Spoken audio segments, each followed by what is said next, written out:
shit, you've been with us for 15 months. I feel so special. You should. You should. I try. 15 months. I've been doing this for 15 months. That's crazy, man. Look at that. There you go. Look at that.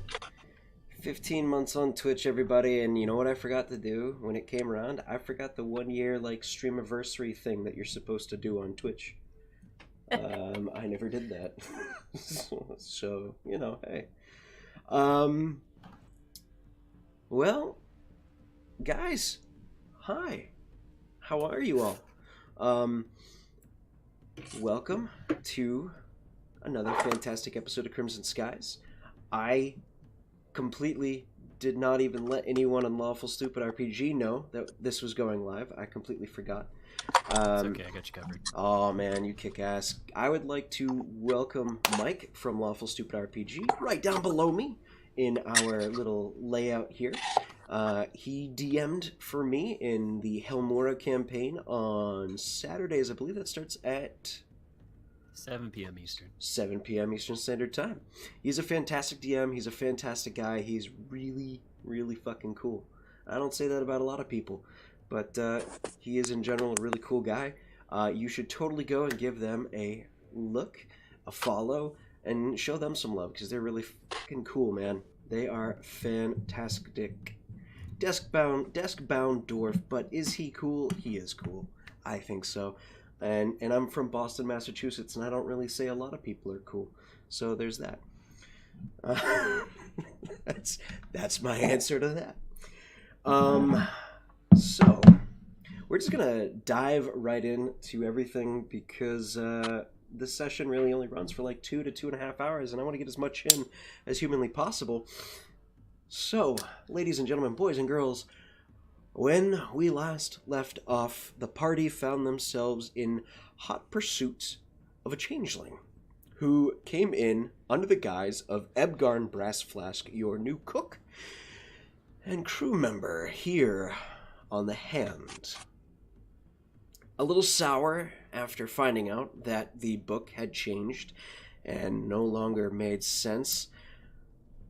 Fixer, you made hot pursuit. Unfortunately, the changeling did manage to evade your eyes, your grasp, and slipped into a mine shaft. That is not alluding to things at all. As I knew I'd get one of you. As he escaped... It's a good start. Good start to the night. It is a good start to the night. As he escaped and made his way into the mine, leaving the book with the foreman of the mine, you guys met a rather stocky and thickly musculared gnome by the name of Cantor Ankles, who expressly told you not to call him Cankles, for just the sheer fact that he is a walking 3 foot by 3 foot cubic piece of gnomish muscle. Viamir offering him a job, and as security and muscle for when you guys aren't on the ship, he went to go and put a team back together. Meet you guys in a week to 2 weeks for when you guys are ready to take off. But among a rough negotiation with the foreman of the mine and a flipping of his table and an attempting to take his maps to the mine, there was some negotiation about trading good favors and spending a little coin. And with that, he opened a section of the mine that is sealed off for you all to take a look into as to the assorted gems and riches they have mined in an effort of good faith for you to bribe him rather openly. With that, you found, locked away, a tiefling in a piece of crystal. And that is where we ended the session. As Sin, what was it you said to the foreman? What the fuck is that? That's a guy stuck in crystal. Yeah, that's what that is. Y'all What ever you seen see? something like that before? No. We were clearing the mine, and out he melted from the tree and the mine itself. Kind of like Is sap. that how I normally look, guys? Just like Wait, you get stuck in a chilling crystal out? too? It happens sometimes. Oh, yeah, sorry, 6. She eats rocks and, like, turns into them once in a while.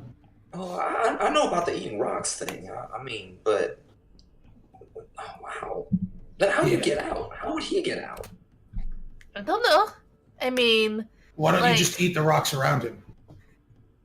that seems Yeah. like a lot of work, and Just- like I But eat him out of the rock. don't know. I think I feel like I should try touching the rock first before I start like trying to chew on things. I'm not a dog. How does this rock eating process actually work? Do you like digest it, like swallow the rock, or can you actually bite in and chew? Because wouldn't that like affect the price of the rock? She just consumes it. It's a bit of a long story. I can tell you about it later if you really, really want to. The last one I ate tasted like fizzy, delicious meltiness. It was pretty good. They were also half of our profits. Yeah. Yeah. I don't like profits that can be eaten away. Typically, It's just one yum. doesn't eat rocks. So, I still get- maintain that you don't know anything about that. So I assume the best person to touch this rock is the lady who eat rocks and yeah, the rock eater. Hey, Mr. Foreman guy, can I go touch that rock? I've never heard a non-dwarf be called a rock muncher before. That's actually kind of funny. I don't actually think dwarves eat rocks. This is a new thing for me too. I've seen dwarves eat rocks. And he just kind of nods and very assured of himself as an orc. Just, dwarves eat rocks. Yeah, definitely. So, can I go, like, touch the rock? Like, am I allowed to go? As long as you don't break it. If you break it, you buy it. But I don't want to buy the tiefling. I mean, slavery is a thing. So, I mean, you could buy the tiefling. Do you want to buy the tiefling? He's not I yours to don't- sell. He is I don't now. think- yeah. No. He is now. It's on the table. He's now mine to sell. That's how that works. Yep. I'm pretty sure he's going to disagree with you if he comes out of that rock. You don't know, he could completely, like, kick your ass or something, but, you know, I'm not really sure. I'm gonna go talk to this rock now, guys. Yeah, Happen. Dude, that's on par. All right. You approach the rock in through the pile of gems. You actually have to step on mountains of gemstones to reach up to this one rock. It sits about maybe 5 feet up on piles and piles of gems and riches. So you reach up. What do you do? I turn around to the foreman. How did you get it up here in the first place? Just because this is like not a solid surface, and as far as I can tell, you don't have anything in between. So honestly, this doesn't make any sense in like a physics sense. Like this rock should not have stayed on top. This should have slid down a long time ago. touch the rock. It goes all the way down to the base. So you just started piling gems around it? Yeah. Okay. Hello, Mr. Rock. I'm going to touch you now. Beep. As you boot the snoot of a rock. Go ahead and make a religion check, please. Oh boy, I love religion. And you I'm can use your so- charisma modifier for this, as you Oh, are boy. a warlock. I'm a warlock. I'm so cool.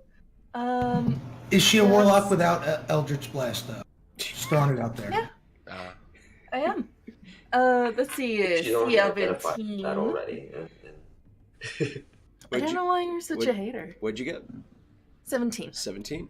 As you boop the rock, you feel a sensation tingle between your finger all the way to the back of your spine, and you watch as a bit of stone actually jettisons from your finger and taps through the crystal. And as it does, it boops the tiefling on the forehead, and you feel a connection.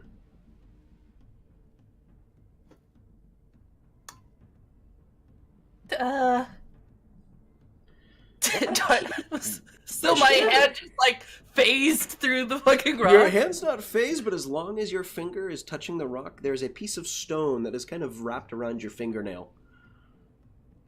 Oh, that's weird. Guys, this is really fucking weird. Yeah, you're telling me. You like kind of. I don't know. I'm really scared because I just fingered this rock, and now I'm like, do I try to fist it or do I pull away? Do I pull out? Jorah, you hear all of this. I've heard the best method is just to pull out. Always just pull out. Maybe two. Both No, fists. yeah, you got to get two hands in with there. Yeah, how many fingers did you manage to get through? Was it just one? Yeah. Hey, see. Oh, you gotta work it up. You gotta go for the second finger now. Okay, so don't do both fists. Go for a second finger. Yeah, you gotta ease your start way small. into it. Yeah, go, bro. Go all in. Just try the two fists. Just go all. Wow, that's. I don't know. I feel Yes. very rude now. Like, do I need to like? Does anyone have like oil just in case? Just spit on it. Spit on your fingers. Jorah, you hear all of this, by the way. I'm just making sure. I have ink if that helps. Actually, I don't know. Ink doesn't seem that slippery. Plus, that'd be okay. You know what? I'm just gonna. Okay. Touch. Okay.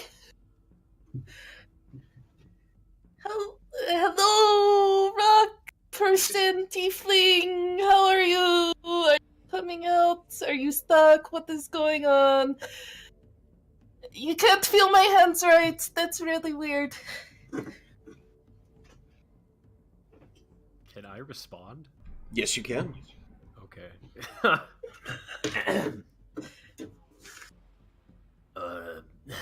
Yes. Hello? Hi. Why are you in the rock? Oh, she actually did it. This is an awkward situation. Where am I? Why can't I move? Why can't I see? You Who are are. Okay, first off, you're in a rock at the bottom of a mine, at the bottom of a tree. Second off, I don't know how to answer how you got here, honestly.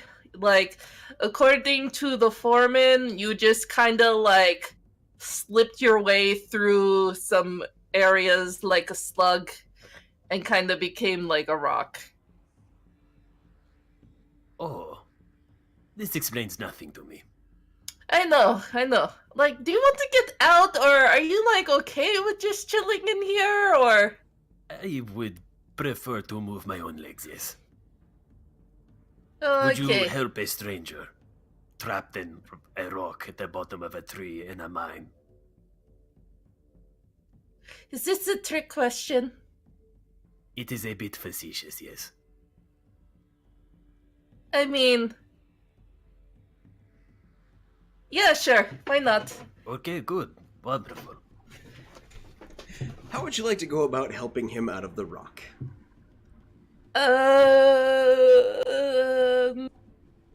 Can I just like. I can help, but it's gonna hurt. No, don't do that. Don't do that. He might shatter. Well, I that's didn't the mean intention. I didn't mean that. I don't think he'll shatter. I have no idea, guys. He might shatter if we try and do anything like really weird. So don't throw it. Or shoot at it. No, I was just gonna shatter it. Wait, Yeah, what if I throw it and you shoot at it? No. That work. Okay, you know what? You guys just want to see me eat fucking rocks again, don't you? You sick fucks. You know, at this point, I really don't know what your relationship with rocks are. You talk to them, you touch them, you eat them, apparently. I feel really uncomfortable with all of you, like, watching me without paying. Yeah, Foreman, how much are you gonna pay to watch this? Yeah, can't you just like pull him out? Can you just grab a hold and pull him out of the rock? Is this supposed to be some kind of fetish? Oh, you've never thing? seen the Great Rock Eating Show? No. Well, you won't see it without paying. Are you looking to buy this person and rock combo? Hey, look, and I'm gonna take the Foreman and just kind of be like, bring him around a little bit. Listen, bud, if you want to see this show, I tell you, it's definitely worth. I only care if you're gonna be taking my product, my riches out of my mine. No, we agreed that I wouldn't tell the Queen about your improprieties. That's not what we agreed on. No, that is what we agreed on. No. Yep. You flipped my table, caused a bit of hell, so you can either pay me 50 gold, and we'll pull him out, and I'll let you have your little weird cult. Law, I need you to explain to this man our agreement.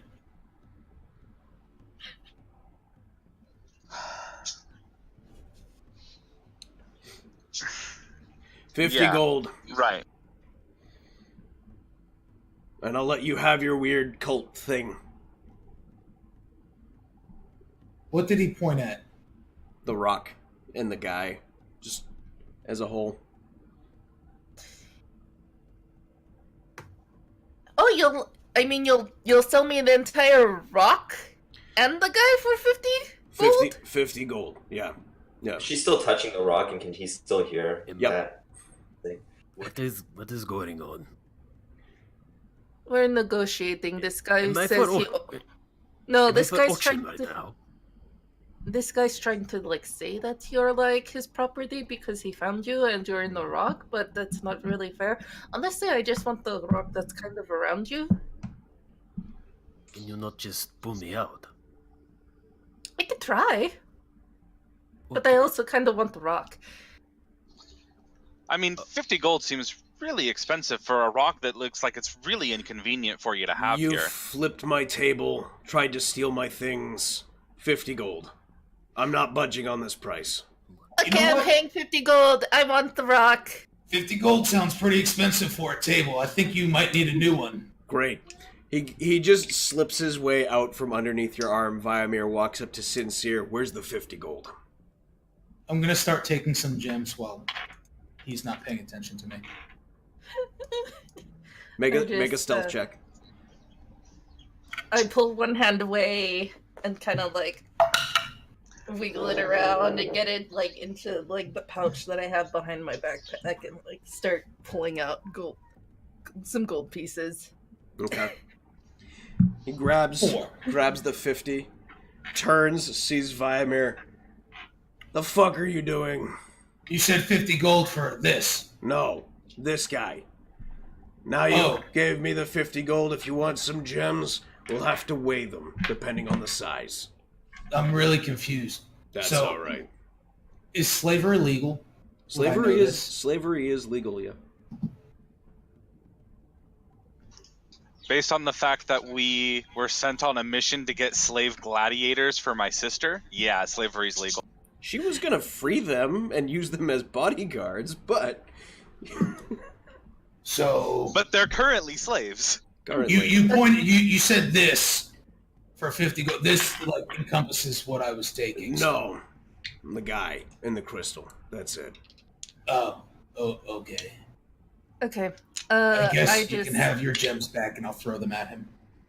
You throw them at him, he just kind of mature. Makes his way out. Lets you all have your little cult moment.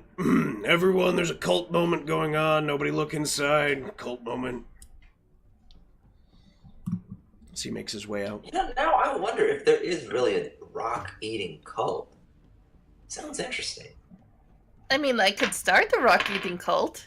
They probably won't get the same results as I would, but, you know, whatever. As I try and reach in and grab a hold. Okay.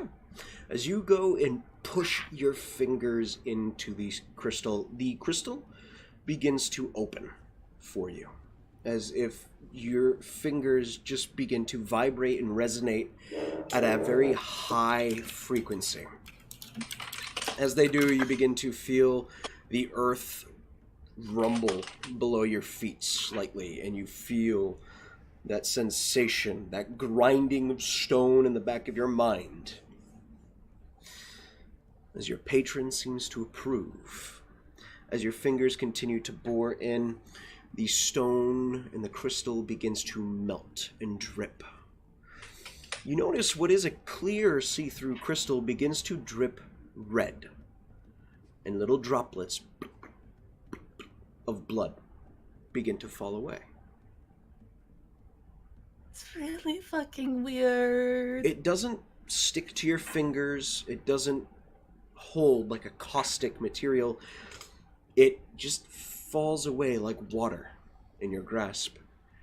As you reach in further, you grab hold of this individual and you slowly begin to pull them out. And it's at this moment, as you pull this man out of the stone, out of the crystal, the entirety falls away and a wash of crimson begins to flood out of this room, coating everything in blood. As it does, you look, and what was a tiefling is now a half-orc in your hands.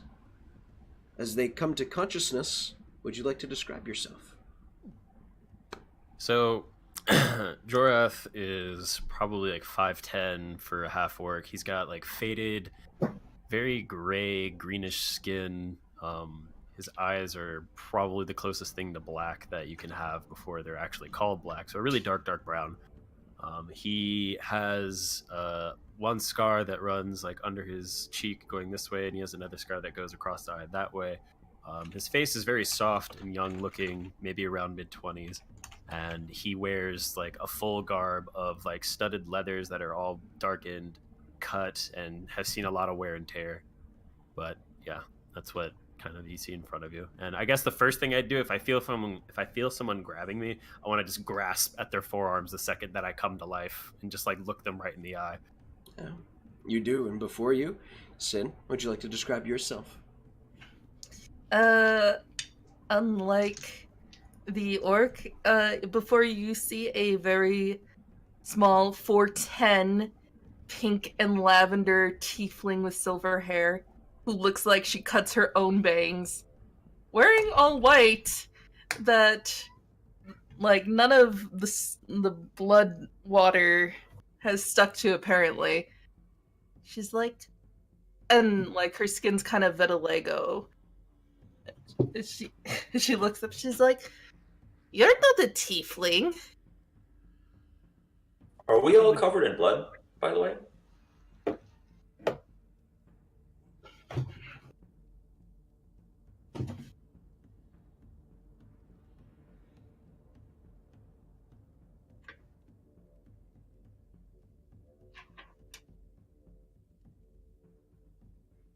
Right, now I am very convinced that it's actually a cult moment going on right now.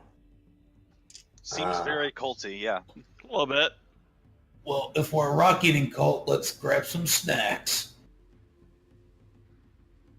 You mean the other gems? Yeah, just a few. So I guess how did you become stuck in the stone? Were you? What? Ooh, there's more people. No. We're down here.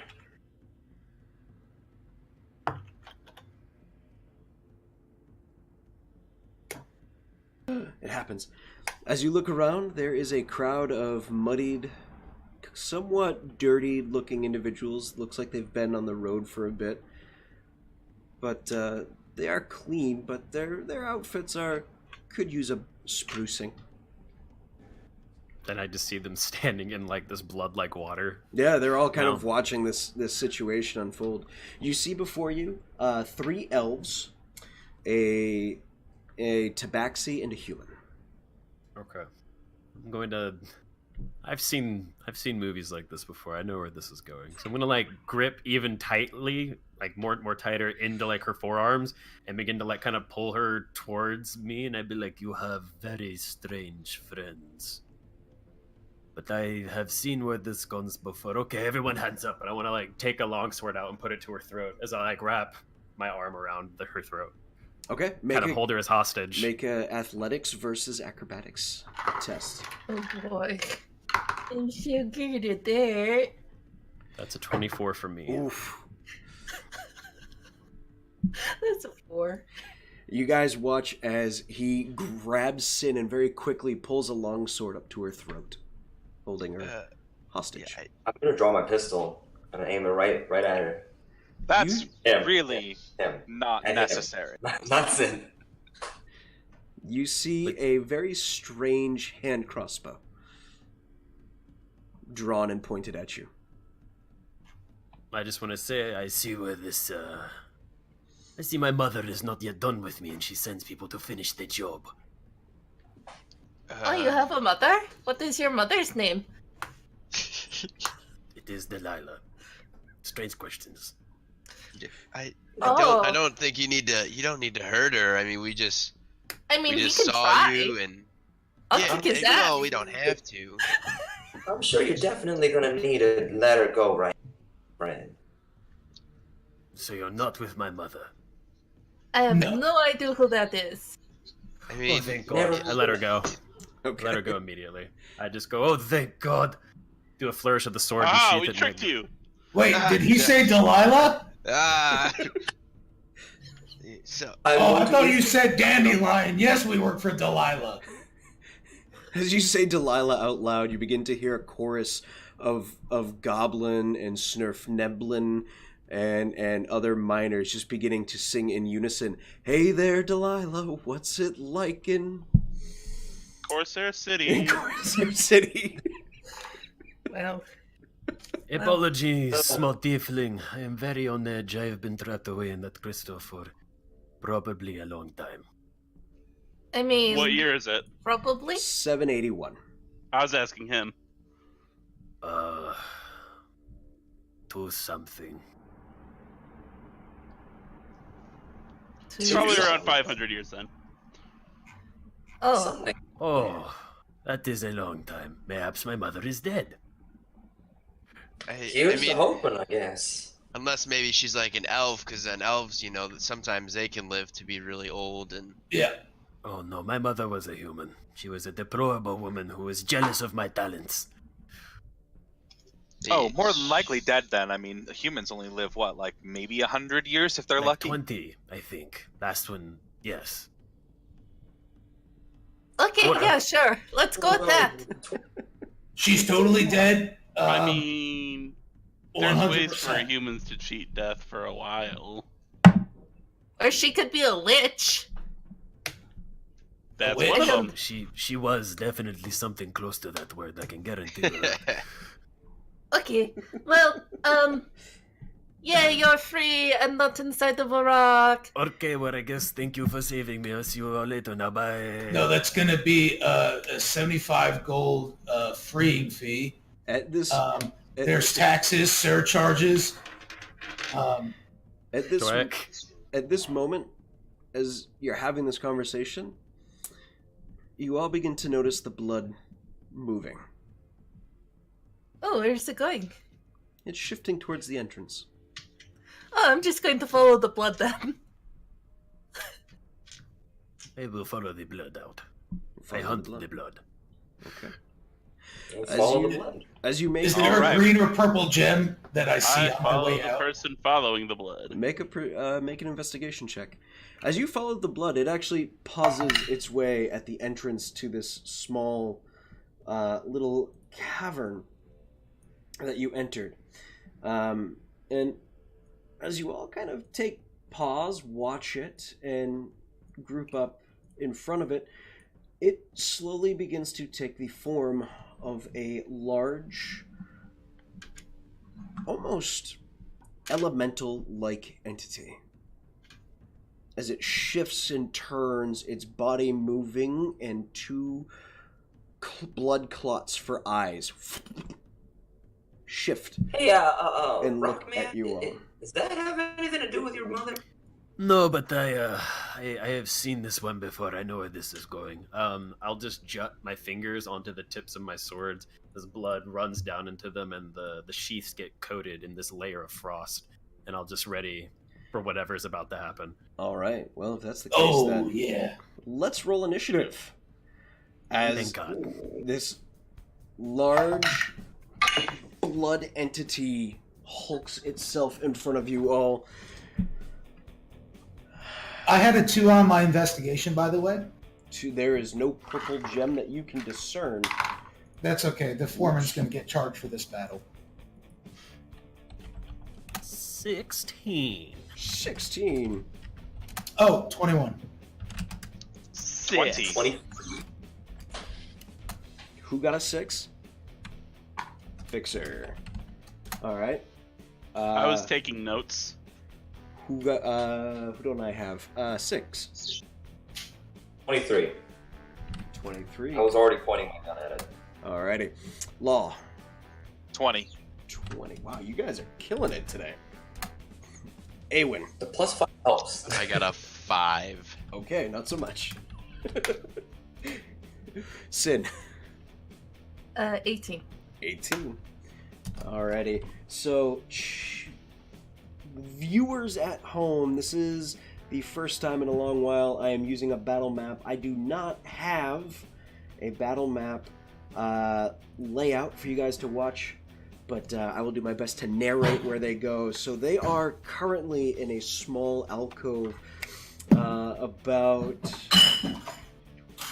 30 feet deep and about 70 feet in, actually less than that, 5, 10, 15, 20, 25, 30, 35, 40, about 40 feet wide.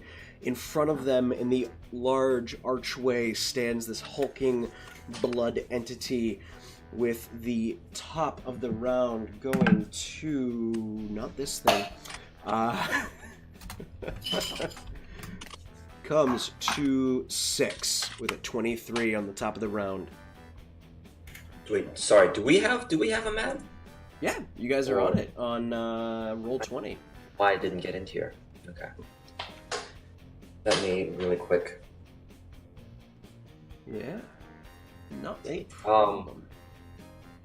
And your doing token that is well. your token is still the mask. It has yet to be The changed. mask. It's fine. We could just keep it that way. It's not too bad. Cool, cool. Oh man, everybody's too close to the thing. Oh well, that's okay. I'm going to shoot it with a sharpshooter shot. Alrighty. Making a shot with a sharpshooter. It's going to be probably not a hit. That's a 7. 7. As you fire off a round into this thing, it impacts and you watch as the bullet just begins to dissolve as it lands inside.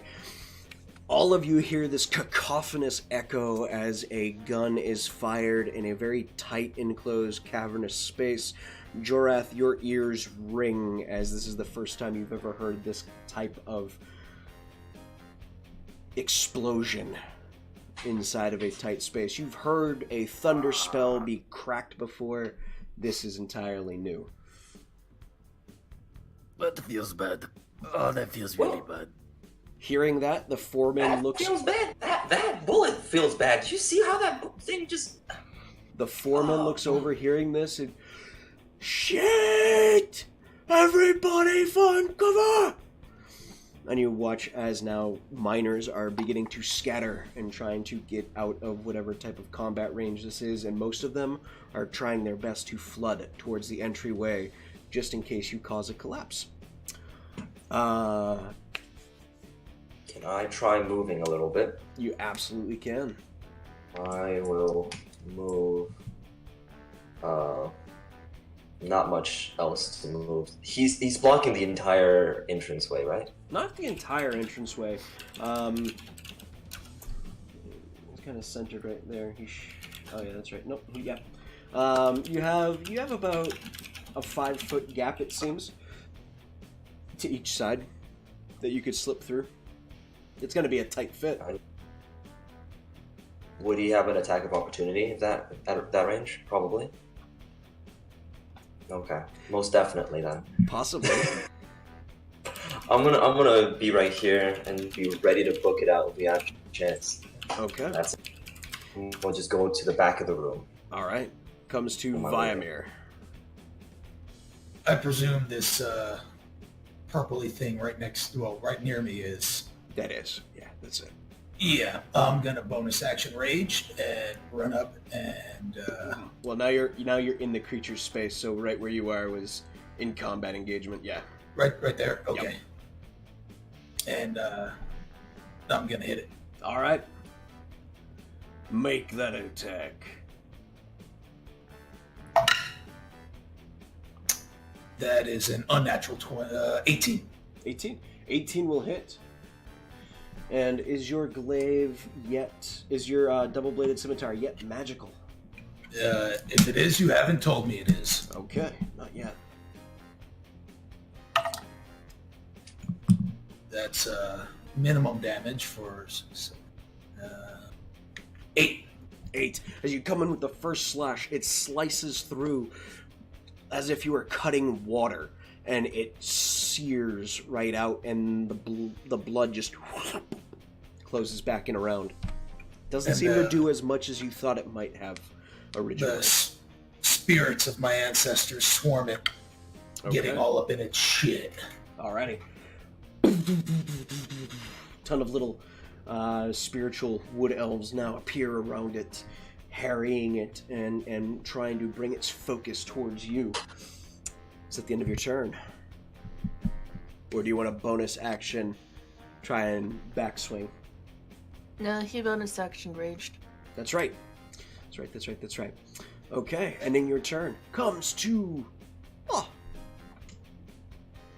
Do I have a token on here? you do. You do not. He does not. You do not. Let me get you a quick... Or let me there, get you a not quick- in the room. Let me get you a quick character sheet. All players, law. There. Now you have a character sheet. Now all you gotta do is put a token on, and I'll say you're probably behind Fixer or Viamir at this moment. So what would you like to do? Figure out how to put a token on. I've barely used Roll20. That's alright. For right now, we'll say you're behind Viamir. That works for me, because I'm going to cast Heroism on Viamir. Okay. Heroism. And what does heroism do for the kids at home? He will get 5 temporary hit points.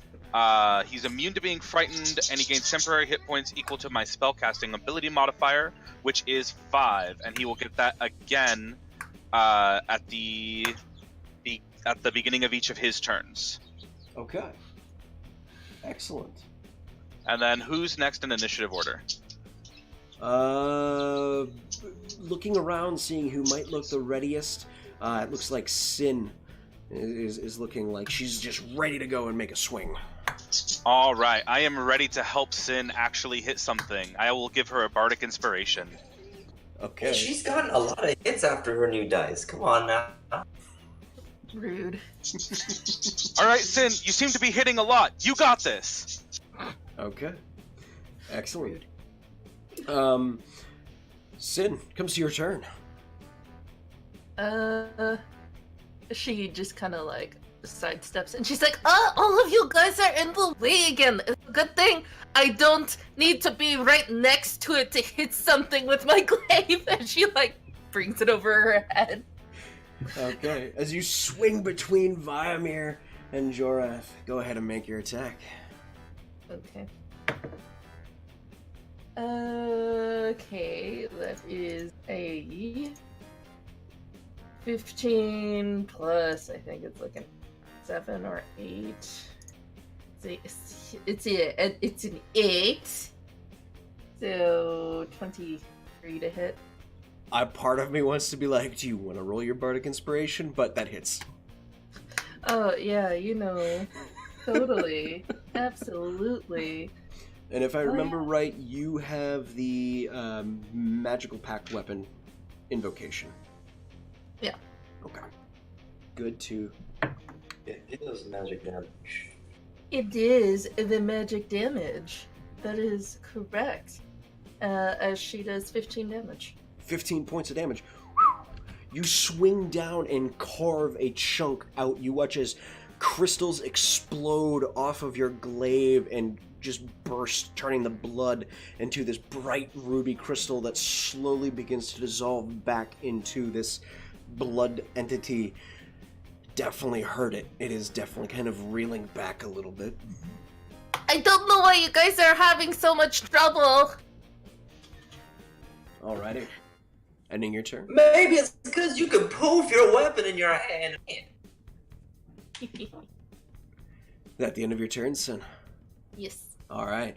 Jorath comes to you. Okay, I'm going to see a good display of physical prowess, and I'm going to hold my hand forth as I slide, rushing forward. I'm going to run my hand along the inside of the creature and mark it with Curse of the Marked, making it take double my Crimson Right damage. Damn. But since before combat started, I got away with not needing 2 bonus actions to ignite both my weapons with my Crimson Right. So I will take now, I will now slide. As I'm now sliding and rising up, running my hand through it, it leaves like this long kind of streak of these strange symbols that are along the side, and they begin to etch into the side of it with frost. And they will take my free weapon as my action. They will sing at it with my longsword. Alrighty. So I unsheath a sword covered in these jaggedy spikes of frost. And let us see what happens, huh? It's an 18 on the dice plus 7. Yeah, Is that it? hits. Okay.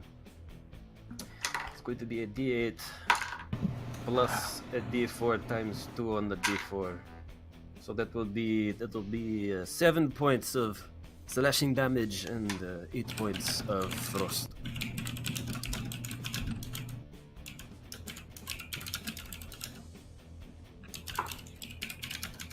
Whew. Alright.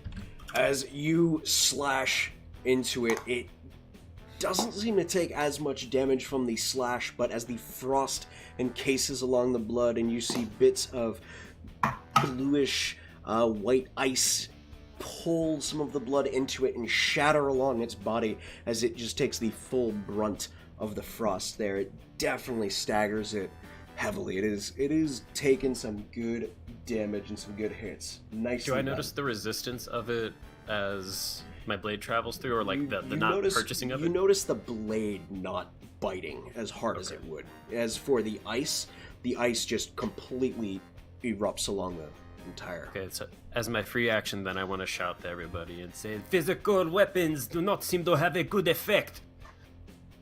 All right. Excellent. It comes to this thing's turn. All right.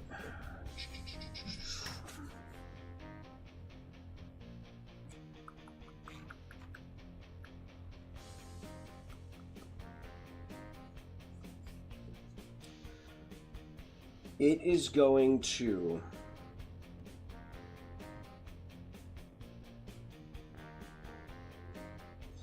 It is actually going to just move forward onto you, Viamir, and Fixer, engulfing both of you inside of its body as now you find both yourselves wrapped by this crimson as it's starting to try and put itself in between and put some spacing.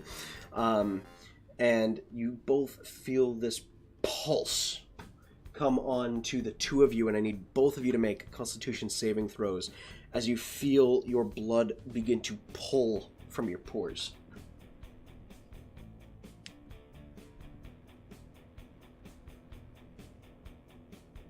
It's going to be a 21. That is a success. I'm a hardy wizard. No, just get lucky sometimes. Weimar. Oh, I'm sorry. 12 plus 4, 16. 16. That is a success. Okay. Is this considered an attack? It is not an attack. It has engulfed both you and Fixer. And what would be 6 points of necrotic damage for both of you is reduced to 3 on the success, and you are both considered grappled as you are engulfed by the creature. That will end its turn as it moves into your space and starts holding there, just trying to keep into you. Just so you both know, neither of you are able to breathe. So, Fixer, what is your con modifier? +3. Okay, you got 4 minutes of oxygen. Weimar, what is yours? +2. 3 minutes of oxygen. Okay, just in case the worst does happen. Ending this thing's turn, it comes to your turn, Fixer. Alright. Let's see here.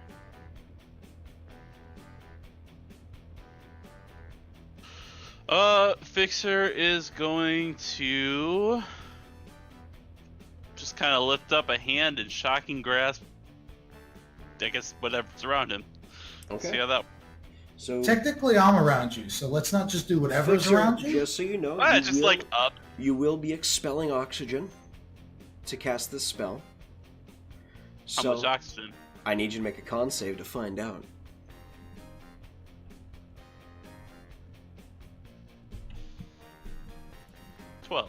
12.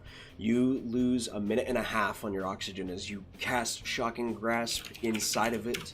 Go ahead and make your attack with advantage.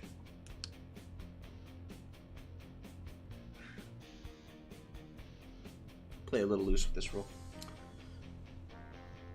That's gonna be a 21. 21. That hits. Go ahead and roll your electrical damage.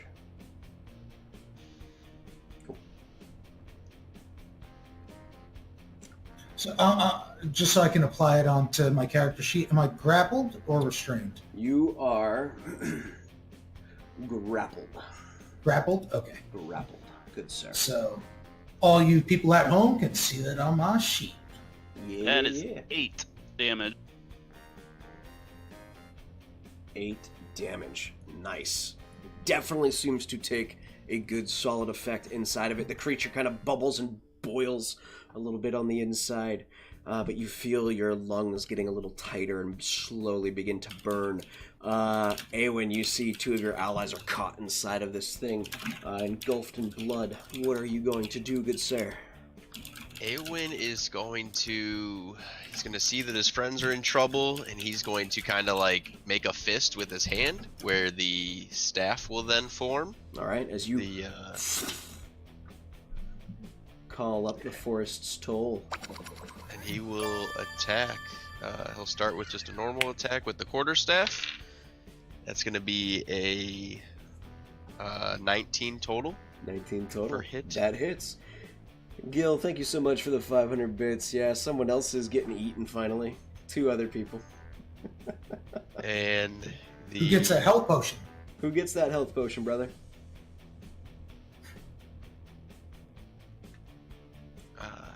The damage for the attack is the 8 for 9 damage bludgeoning and 3 damage of poison. Nice. Alrighty. Alright. Awen, as you strike out at this entity with the forest's toll, it impacts and you feel the bludgeoning strike ripple through its form. It hurts this creature absolutely 100%, but you watch as the poison begins to seep through the blood. It begins to blacken and actually melt away a large chunk, turns it into a slight jelly as it just slops off and hits the ground, coagulated and in a large, heavy mess. The poison definitely seemed to do a hefty amount of damage to this thing. Awen will just kind of call out to everyone and he'll be like, try using, does anyone have poison? He just kind of looks around and then he's kind of backs up, like he wanted to kick it, but he's like, maybe I shouldn't touch it. And that'll end his turn. Okay, ending your turn. Comes back to the top of the round. 6. This thing just ate your friends. Yeah, it sucks, because everything I wanted to do is now unable to. Real quick, is this space also the entrance? Yes. Yeah. Okay. Don't mind the sizing on that. It is a little cramped getting through that area. It's a smaller gap to fit through. So can I do this and get over here? Yes, you can. Okay, I will do that. And seeing as how my friends are in front of it and there's so much more of space behind it, I am going to raise a glowing left hand, place it onto the hammer of my revolver, and cast piercing arrow, piercing shot, I guess, as I use this just a 1 foot wide line that just shoots right into this thing. Okay. It's gonna be a dex saving throw on your end. For the sake of it, Mm-hmm. for your aim, I want you to go ahead and make an attack roll to not hit Fixer and Viamir. And I'll give you advantage as this thing is currently surrounded by 3 other individuals. Okay. That is a 22. 22. Accurate as hell. Nicely done. On a dex save, that is a natural 18 for a total of 19. Okay, so then he takes half damage from the piercing damage, but then he also takes. So, let's see. That would be. What happened to it? That would be 17 damage halved. 17 damage halved. That's a good question. Just brain farted. 8. 8 points of damage as the bullet rips through, impacting into it. And that was the piercing? Yes. Or is it all piercing? This is all piercing. Does it become magical with that shot? Not yet, Not unfortunately. yet. All right. So while the shot does impact cleanly, it just doesn't do as much damage as you would have hoped. With a small grumble about the fact that Viamir and Fixer are in the thing and I can't do what I originally do and everything, I'm going to action surge, sharpshooter, shoot it again. Okay. Is he still surrounded? Do I still get advantage for this? Yeah, I'll give it to you. I'll give it to you. Okay. Why not? It's got 3 dudes around it and 2 inside of it. I'll give it to you. That'll be 19. 19 will hit. Don't give me that look, Jorath. You know that's how it works. You've seen the movies.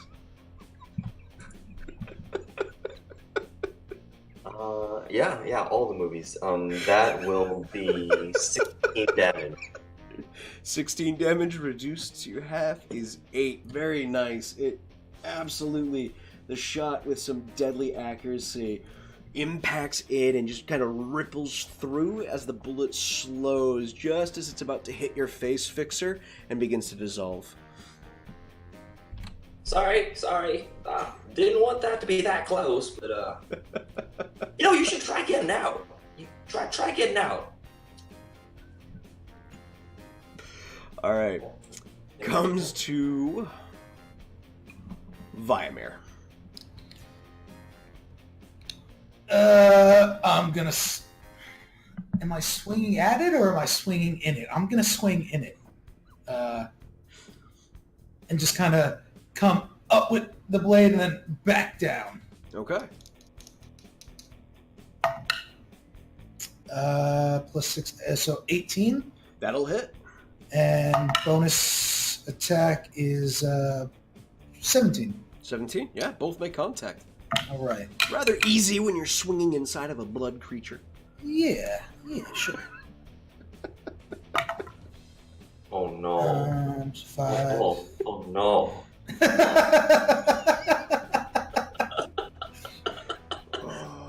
Oh, yeah. Good. Excellent job, Bard, as always with the memes on point. So that's 5, 6, 7, 8, 9, 10, 11 on the first hit. Okay. And then we'll roll these bad boys again. 4, 5, 6, 7 on the second hit. 3. Okay. It is definitely, you see this blood entity now with those two swings slowly begins to lose mass. Bits of blood begin to coagulate and fall from it as it begins to ready some swings in anyone's direction at this point. Ending your turn. Yes, and again, the spirit guardians Surrounding it. surround it and Yeah. get all up in its business. All right. Comes to Law. All right. For my action, I don't like this thing being up in my face, so I'm gonna disengage and kind of come back over that way. And I'm back up to 5, right? 10 hit points? Yep. Law? Okay. Yes. With that heroism. Heroism. So yeah, I'll disengage and go back here where it says hide now. Okay. That's my official token. That's your official token. I like it. I'll take high. And as I'm running like a little girl, I'll look back at Viamir and say, "Kill the fucker!" and inspire him. Okay. Viamir, who just went. Just making sure. Yes. Okay, cool. Just want to make sure. Alright. Ending your turn, Law, as you run away like a girl, making sure that there's no blood on your outfit as well. You're like, shit. That will bring us to Sin. You are muted. Just to be fair, that's a perfectly reasonable thing to do in this situation. Is just fucking run away. Oh, this... We can't handle the heat, stay out of the kitchen, Law. Damn bards. I can't handle the heat, it's why I'm As This is I not will woman. swing up. I'm confused. Nat 20? Yeah. Wow, she hit something. She hit something, she hit it well. Fuck. I need an acceptance speech right now. I would like to thank all of my friends. For anyone just Round of joining, applause. she literally spent like the first 4 parts of the game not being able to hit anything, including like a skeleton. Go back to session 2, and there's a skeleton who just sits there and gives her an amount of sass. They had a conversation. It did more psychic damage than it did physical, but she still couldn't hit it. Yeah. It made her cry, so this is a thing. This is worth celebrating. This is amazing. Are we rolling double dice or are we doubling? We have decided it is double the dice because whatever we decided for you guys, the monsters do it too. Okay. Double the dice roll. Just a little bit more fair for you guys as well, in case your first roll's a 1, so you don't get, like, shafted. That'll be 16 plus 6 is 22. Ooh.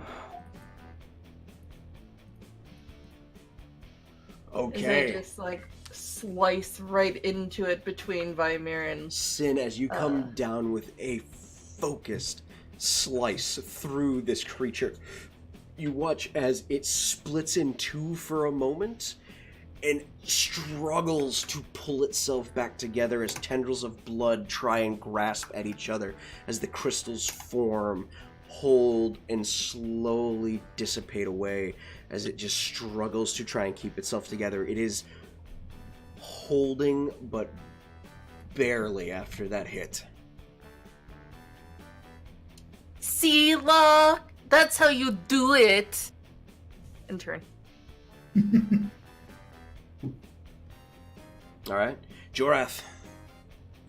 Okay, so I am going to take a step back. I'm going to click my swords together, one like this, one like this. I'm going to close my eyes and I'm going to chant under my breath. I'm like, from the darkest corners of the Shadowfell, I call upon the frigid frost.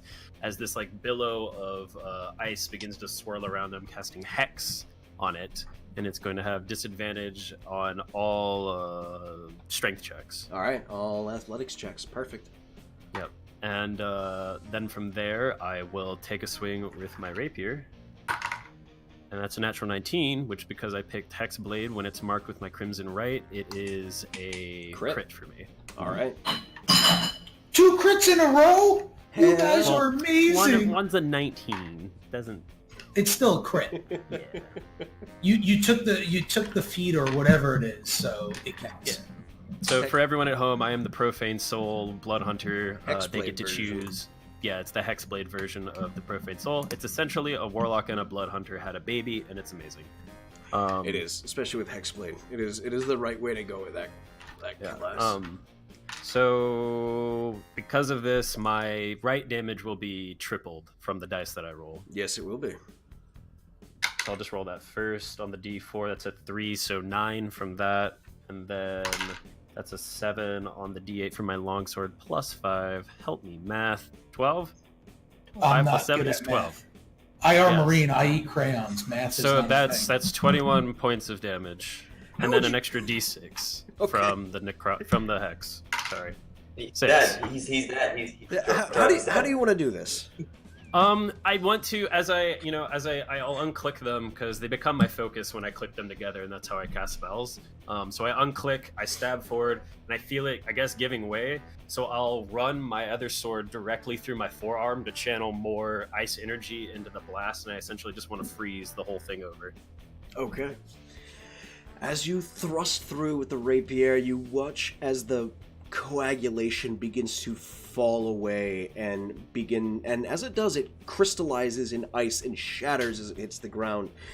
You spin your longsword and jam it through your forearm as more blood begins to pour outward, encasing the entire blood elemental.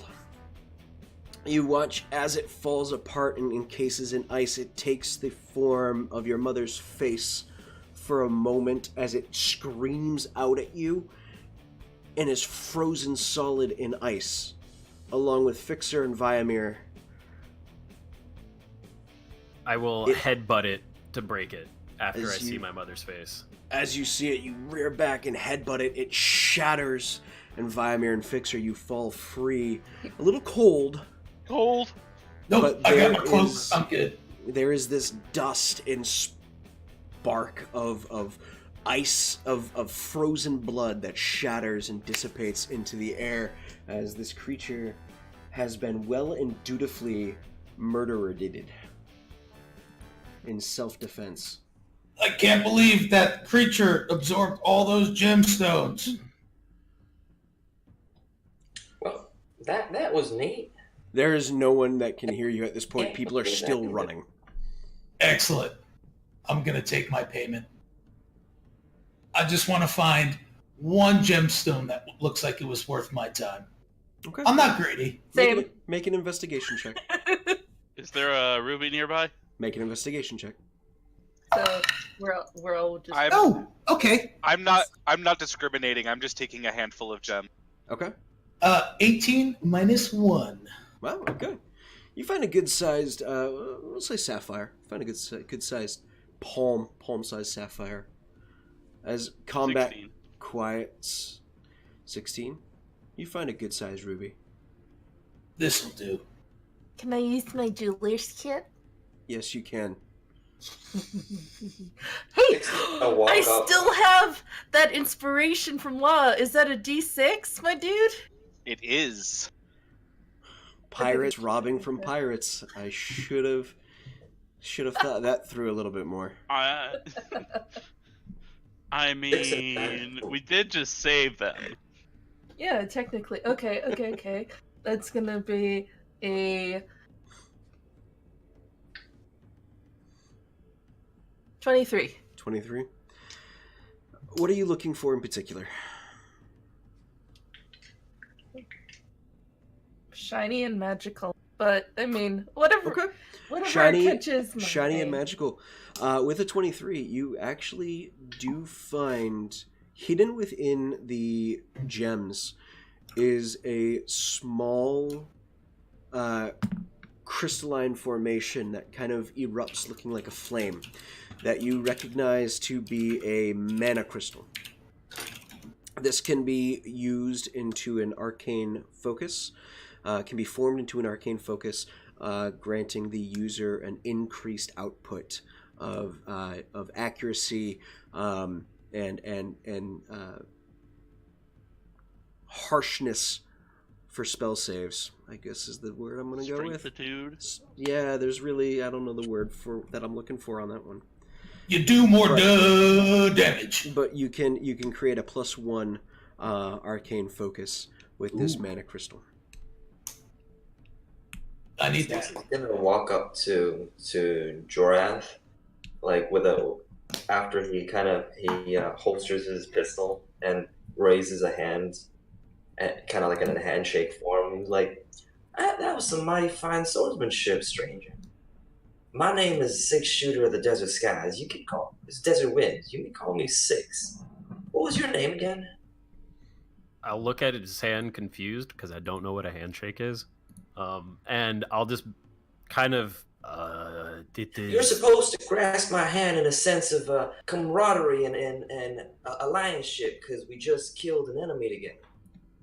Oh, Kind of like a brotherly bond type. so how do I do? Do I like? I like just I just grab the grab top. his- I I'll just grab the his- top of his forearm really awkwardly. Not sure if I'm doing it right. And then I'll kind of undercling his forearm, kind of twisting it to the side, and be like, Right. "Yeah, Is here's this- some like, yeah, sure, Okay. sure." And then I just kind of like let go and just kind of be like, "Oh, all right." Because wait, is that the right hand, the arm that you have all like blood everywhere? Oh no, that'd be the left. Oh, He's main okay. hand, left hand main hand. So that one is still probably dripping blood, but it's fine. Never seen that type of fighting before, though. Using your own blood like that. You need some healing there. No, I am quite used to this actually. My body has been experimented on in certain ways to where me causing damage to myself is not as painful as it would be for most people. But I appreciate the concern. You did well. And I'll pat him on the shoulder since he's Ow, clearly ow, much ow. smaller than me. Ow. Thank you for the touching. You very touchy people. Yep. I'm Well, gonna- to be fair, I was getting you out of that thing. Oh no, in that situation, I believe I was the one that touched you. So then, now they touch me, he touched me, so you guys are ahead in the touch. So we are good. Technically, that handshake right there was us touching each other. That was mutual touching, yes. Mutual touch. Okay, So so we it's are one like- for one then. Yeah. So, Okay. but besides stabbing yourself, what are you good at? Or I can do this, and I will cast Eldritch Blast at some random pile of gold at the other side of the Eldritch Blast, what is that? I've never seen that before. Take It's like inspiration. giant spear of That is an amazing spell. Just take. Are you like inspiration. Are you like a super high level caster? No, I believe, again, I've been taught by a warlock. It was my mother. I believe she told me I would always be a step behind a warlock in magical properties. So that's common for warlocks to have. Oh yes, I believe she said this is like a must-have or something. Must-have. Not sure. She's like, if you ever find yourself out of range and cannot hit, longer range will help. I just keep casting it as I'm doing this at random spots in the cave. That seems pretty interesting. That's a really cool spell. Yes, it's frost energy too, so it is actually quite cold. Just kind of staring over at Sin, like, okay. Is there? Why are you looking at me? I think you just got replaced. Oh, I see how it is. Ooh, I don't Vaimir. No, this is... I no, it's not my intent to replace someone here. No, you're part of the crew. This is what happens with everyone I meet. I heard something about you guys were bidding for me. Am I property now? No. Oh, okay. But if you don't mind, I'm going to take a rest of a short duration. And I will collapse to my knees and begin to start meditating. Okay. Listening, but eyes closed. Definitely trying to get this short rest. Okay. I'm gonna go find the foreman. Okay. Kim, if y'all are just gonna go and look for more gems and stuff, I'm gonna sit down and get myself a little rest too. As I took one for myself already, I'm like, this one's for the homies. As I pick up like a sizable gem and I'll eat it in front of everyone, staring down Vaimir. I already left. You pick up an amethyst about maybe 500 gold pieces worth in size. And all of you watch as Sin just kind of holds it, palms it a little bit, and just opens. And you'd expect for her to fit something this good size into her mouth. She would have to unhinge her jaw like a snake, but as she does, it almost gets vacuumed inside and shrinks in size. So she's Kirby. Kind of, yeah. Victor is taking notes. Law just stares and is like, I can never unsee that. As Sin, as you devour this amethyst, you, once again, there is no connection, there is no signifying of a hunger being satiated as it has come before. This is the second one you've eaten, and there is no response from your patron. However, this amethyst does, oddly enough, taste like a roast chicken dinner with mashed potatoes, vegetables, and a very nice wine paired on the side. I was hoping it was going to be grape soda flavored.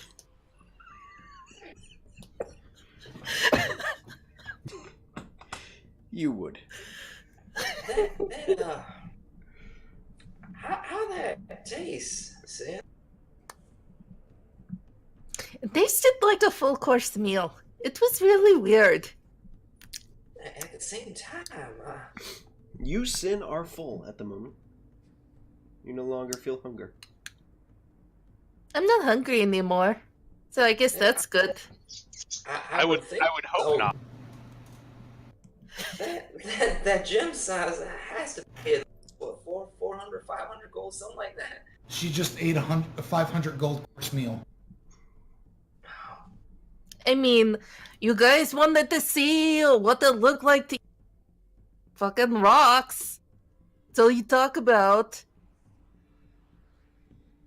Excuse me, that's all Vaimir talks about. Who's gone, by the way? I went to go look for Yeah. him.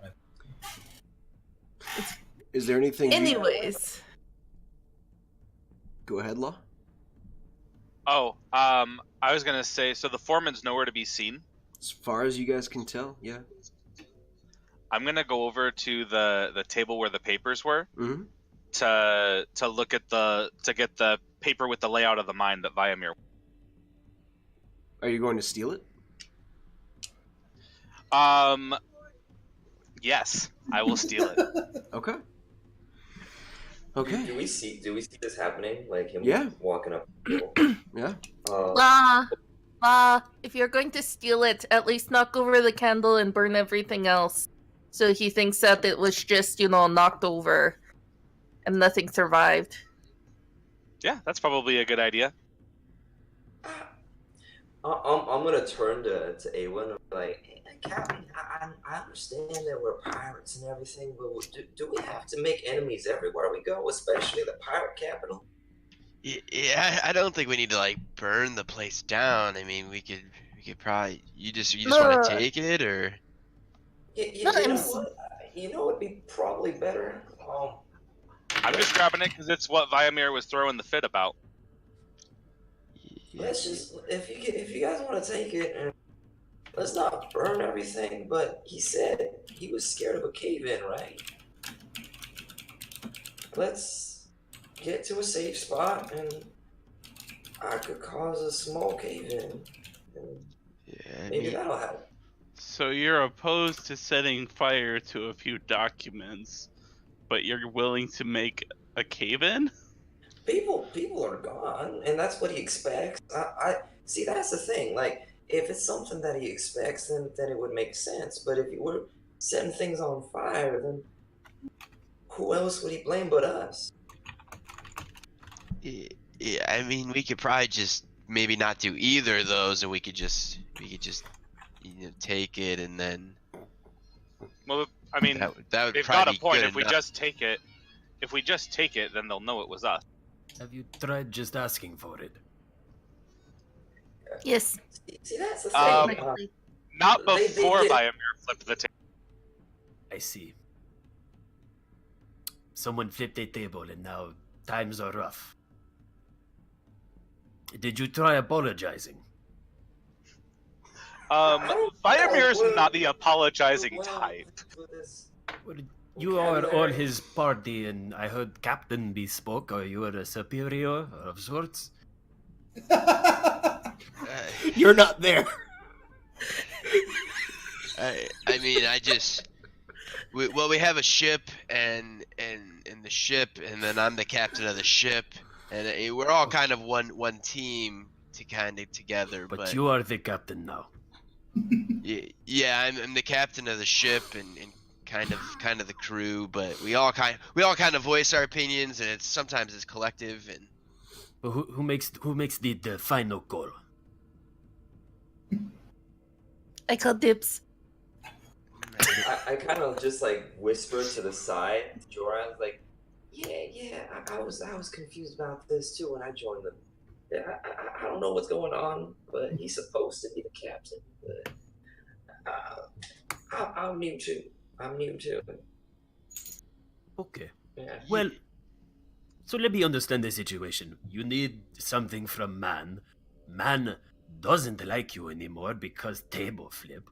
And now you want to either A, commit arson, or B, cause cave-in? I mean, we're in the middle of a cave. A little fire is not going to tear the whole thing down. It's just going to burn the papers. And I mean, we can pick a few non-essential documents and just say that it was among those, or not really say it, just let them think that. Saying it probably wouldn't help. Implications. Or Hey. I will continue to meditate and mind my own business. Vixer's gonna go over and find the least important documents that he can find, just in case they decide to go that route. Make an investigation check. As you do, Sir. Viamir, moving your way through, you push through the crowd that is still funneling their way as you're at the tail end. And by the time you get out and up the ladder, getting to the top, you see the foreman counting heads and taking roll of everyone who is in the mine. As they start pouring up. Do you have everyone? Is everyone accounted for? I don't know yet. Still counting. Who's the idiot that fired a gun inside of a mine? I don't know. I hardly believe that. I think that thing we got rid of it. So you remember the guy in the rock? Yeah. Turns out we did you a big favor because the rock melted away and turned into a big demon thing, but we killed it. And I wanted to say, I'm super sorry for flipping your table. I just wanted the plans because you said I couldn't have them. Are you being serious, or are you trying to deceive him? I don't know as a player. Probably a little bit of sincerity, but there's also some deception in there. On which part? The apology? He's not sorry he flipped the table. Then roll a deception for that, please. But he did just want it because he couldn't have it. And he doesn't like being told no.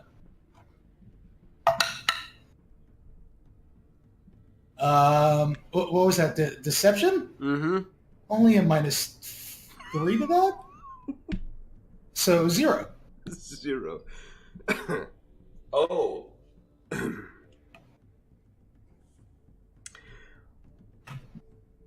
I will say this. I know you're not sorry. And great, you killed something that you unleashed into the mine.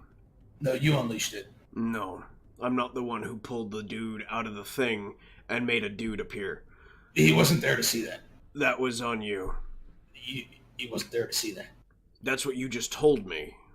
No. It came out of the dude that you mined. I didn't mind the dude came out of the mine. Yeah, so we solved that problem for you. It wasn't a problem. He was safely in a crystal before. Yeah, but it totally just melted and stuff. Here's the thing. Here's the thing. I don't care.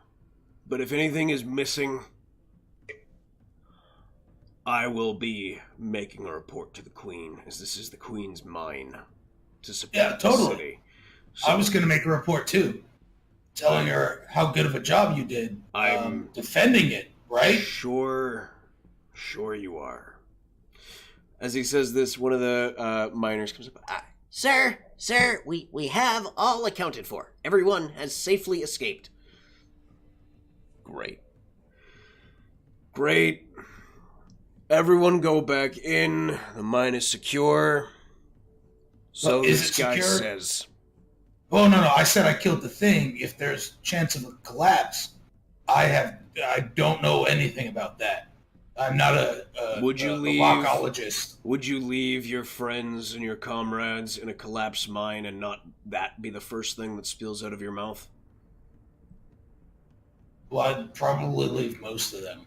Well, great. You didn't tell us there was a collapse first off, so the mine, I'm guessing, is secure. Let's go. And people start. There's a few grumbles as one guy who just makes it to the top gives his name and. Oh, for fuck's sake! Starts making his way down the ladder. Like I said, if he apologizes and is sincere, he can probably get somewhere with it, you know? 13 on that Okay, but investigation. that doesn't answer the question of where you're from. Oh, me. It looks as if everything is actually rather important. There doesn't seem to be anything of any lack of importance to run this mine. Let me see, how to explain. Well, I used to, my mother, she kept me locked up for my entire life, essentially. I was showing talents that not even she could possess. I could wield a blade, I could cast magic, I could essentially withstand various magical experiments. They changed the way my physiology works down to the very core. They bound me to the being of some creature from the Shadowfell, but essentially I never saw the outside of my own living quarters. So I have no idea where I am from, or even how I got there, or even what you people are. Well, you know I'm a tiefling. I do not. Oh, okay. Well, I'm a tiefling. Okay. That one over there is an Tiefling. elf. That one over there is an elf. Elf. Okay. That one's an elf. That one's a tabaxi. That one's a human. Okay. So, like, do you talk to, like, a rock dude? I believe that I talked to, I talked to Jorath. I now talk to you. I used to Okay. talk to Oh, my mother, but she was awful. Oh, by the way, I'm sincere. I don't understand. That's my name. Sincere. You are sincere. Yes, my name is Sincere. Yes, you are very nice. Yes, but- Sid? What? Sincere. Yes. Yeah, that's her name. I just wanted to clarify. Oh, your name is you have same word as name. Yes. I mean, technically, when I was named by my uncle, I was they gave me the name Sincere Mariana Cortez, but Oh, see, full name. I just go by understand full Sincere. name. Oh, okay. It is weird having name that is word. Well, that's what tieflings kind of are.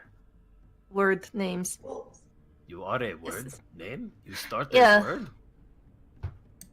It's a weird tradition. I mean, I am technically, confused. do you remember what his name is? And I point at the tobacco at 6. No. my name's Six Shooter of the Desert Sky. Was that Desert Wind? So your whole name is word. Well, I mean, technically, aren't all names words? No, Yorath is a name, not a word. It could mean something else other than It means Jorath. me. I am Yorath.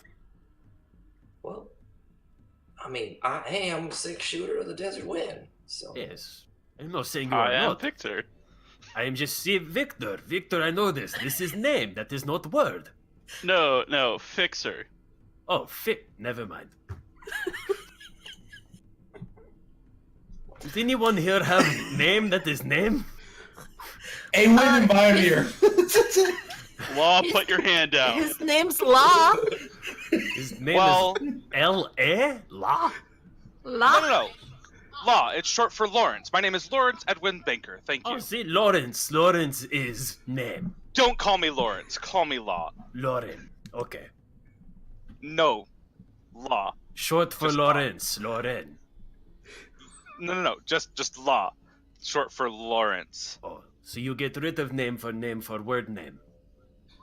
So I take the first 3 letters of my name and I use that name. To make word. It's all the rage, I guess. Henry. Okay. Okay, so let me try. I would be your. Like your. Not your, the your. Yes. I mean, Days of yore. that works that way. Okay. You are. This is strange. What has happened in the last how many years? The words. Well, 500 years. well, the year currently is 781. Yorath sits down.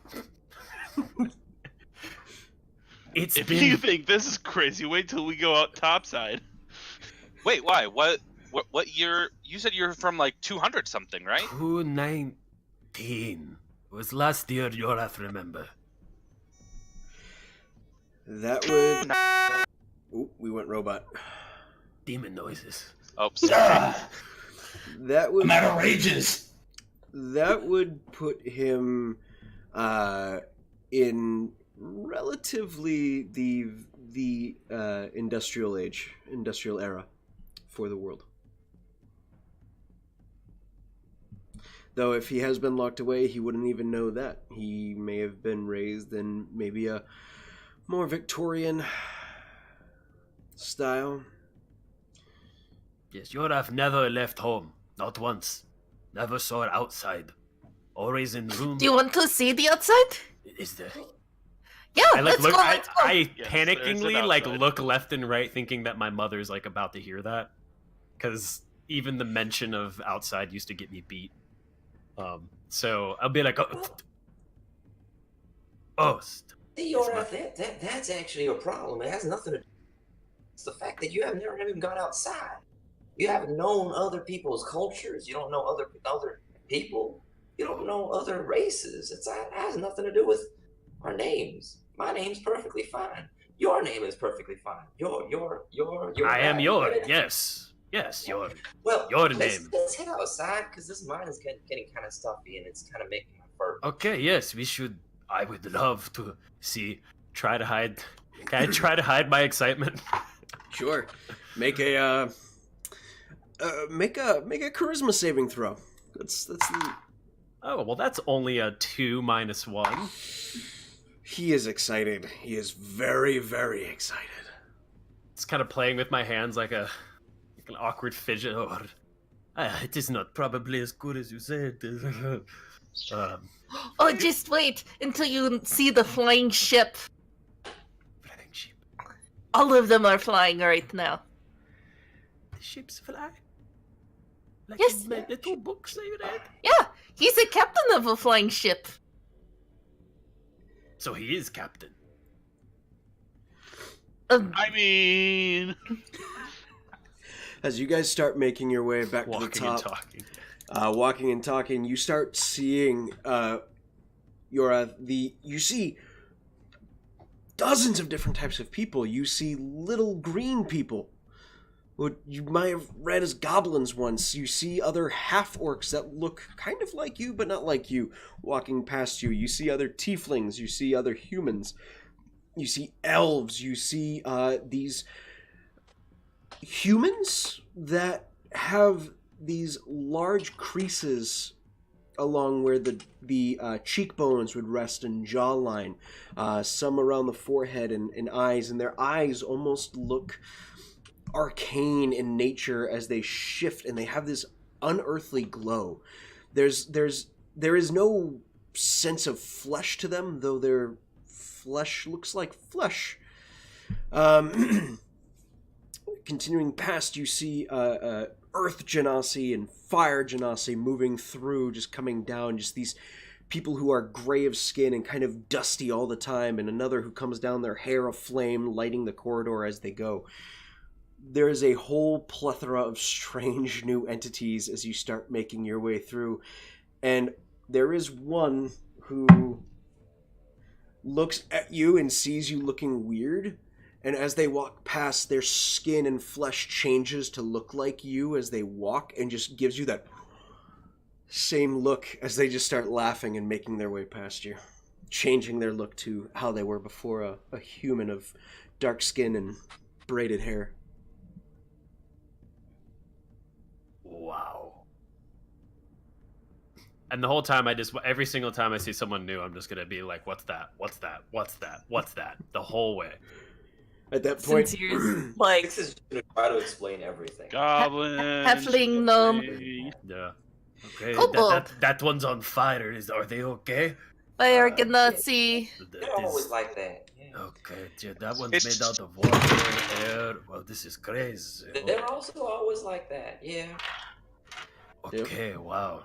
as you make your way up the ladder, Viamir waiting up top, you see for the first time a very vibrant blue sky, a warm sun hitting your face, fresh air, and you hear a cacophony of people moving their way through.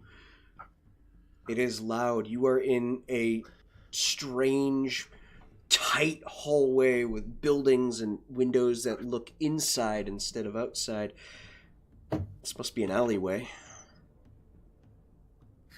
Okay, this is a lot. I don't like tight places. There's a lot of people touch out. Stop bumping into me, please. There's what a sensory overload essentially is happening. Yeah, Is it too much? it'll pass. It'll pass. I was in the same boat not too long ago. Maybe you're right. Do you need some food, drink? Would that help?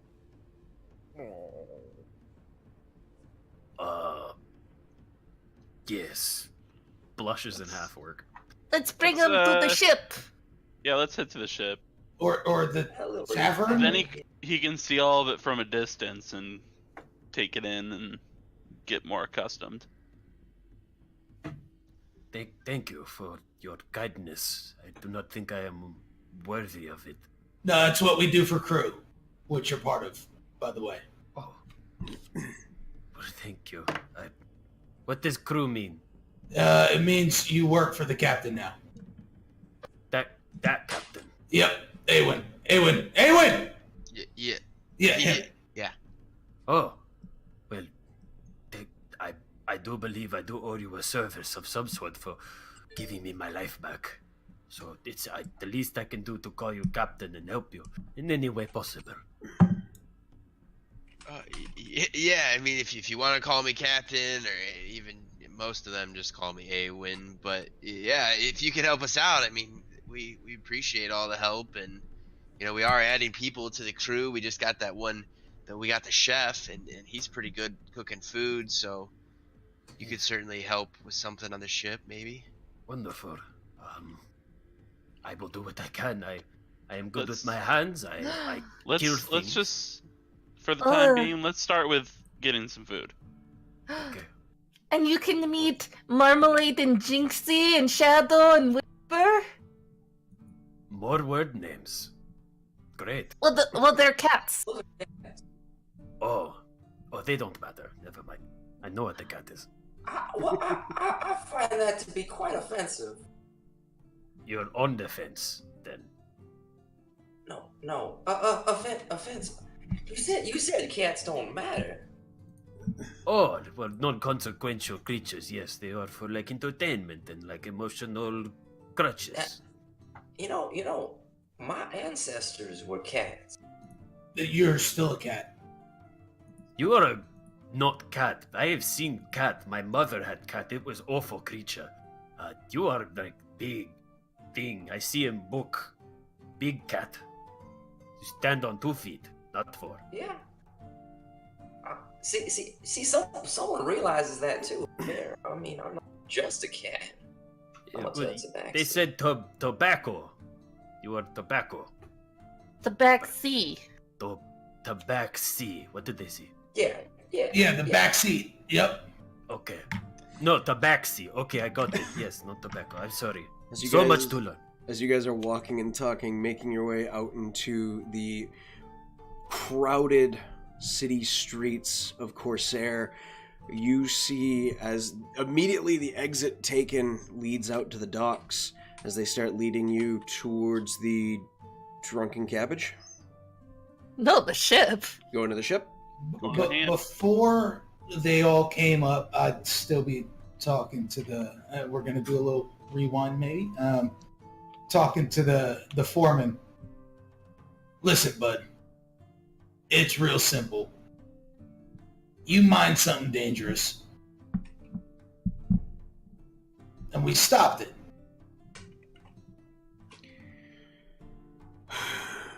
It wasn't dangerous until you did your culty shit. You don't know that. It could have been dangerous at any given point in time. Now, you have your views. I have mine. But we can agree, and although I didn't get the plans, I'm sorry. I took them. I really am. I saw that you needed some druids. You need the Queen's permission to get the plans. Right, but what I did see is that you need some druids to stabilize some of those minds.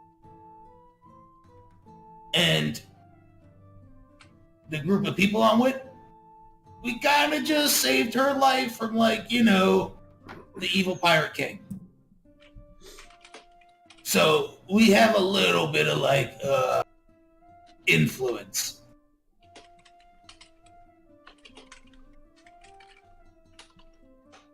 We'll say, we'll mention that you and your crew did a good job defending this place, and that maybe some additional druidic support is necessary because of the obvious dangers that come from mining, because who knows what you can dig out next. I will give you 72 hours to produce that kind of support. And if it doesn't come, I will submit a report to the Queen.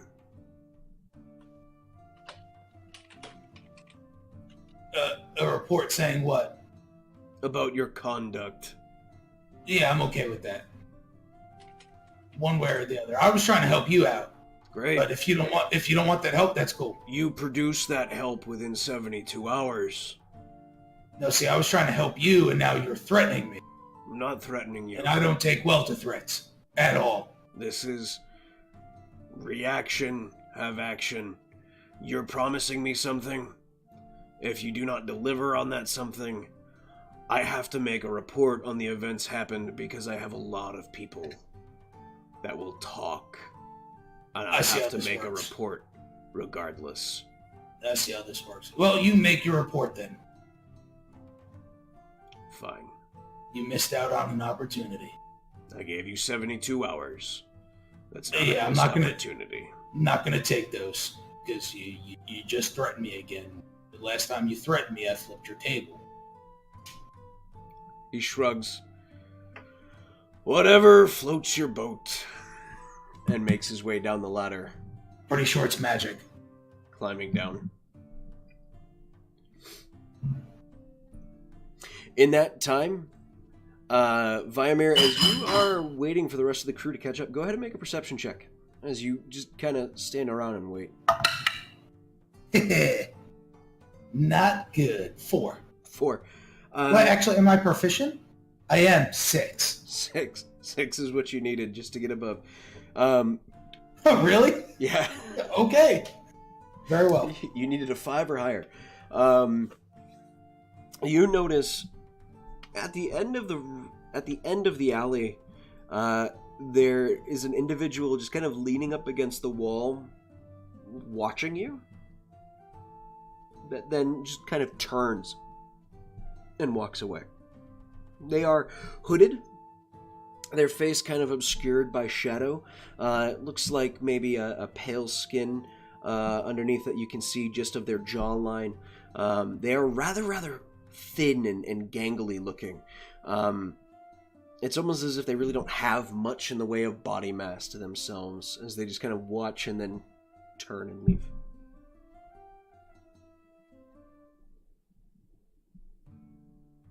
I'll follow. Okay. As you make your way to the end of the street, looking around, go ahead and make a perception check. See if you can spot them in the crowd.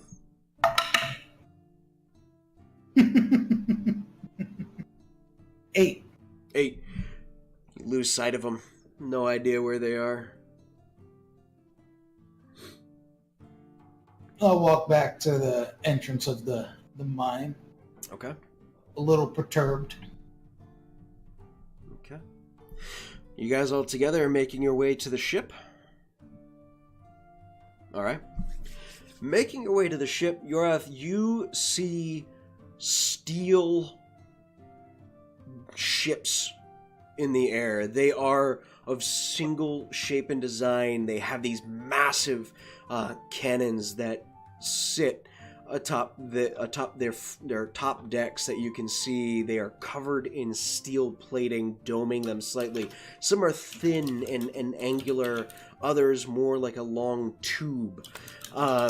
They come in all different shapes and design.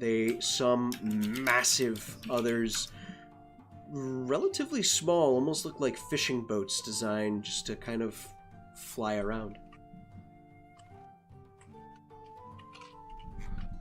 Okay, so ships fly. This is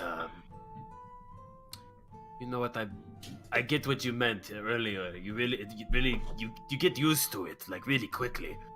Like what is next, huh? Like three-headed dragon or something come out of ocean, or like what? As you ask, Yeah, what's- you're Oh, no. you're already wearing clothes, so you were one step ahead of where I was. as you ask, Technically killed. as you ask what's next, you watch one of the ships as its engines ignite. You see these 3 rings on its 3 different sections embedded inside the ship ignite with a green-looking flame as it begins to just pull back and pull away as you watch these arcane engines ignite and pull the ship backwards as it then takes off.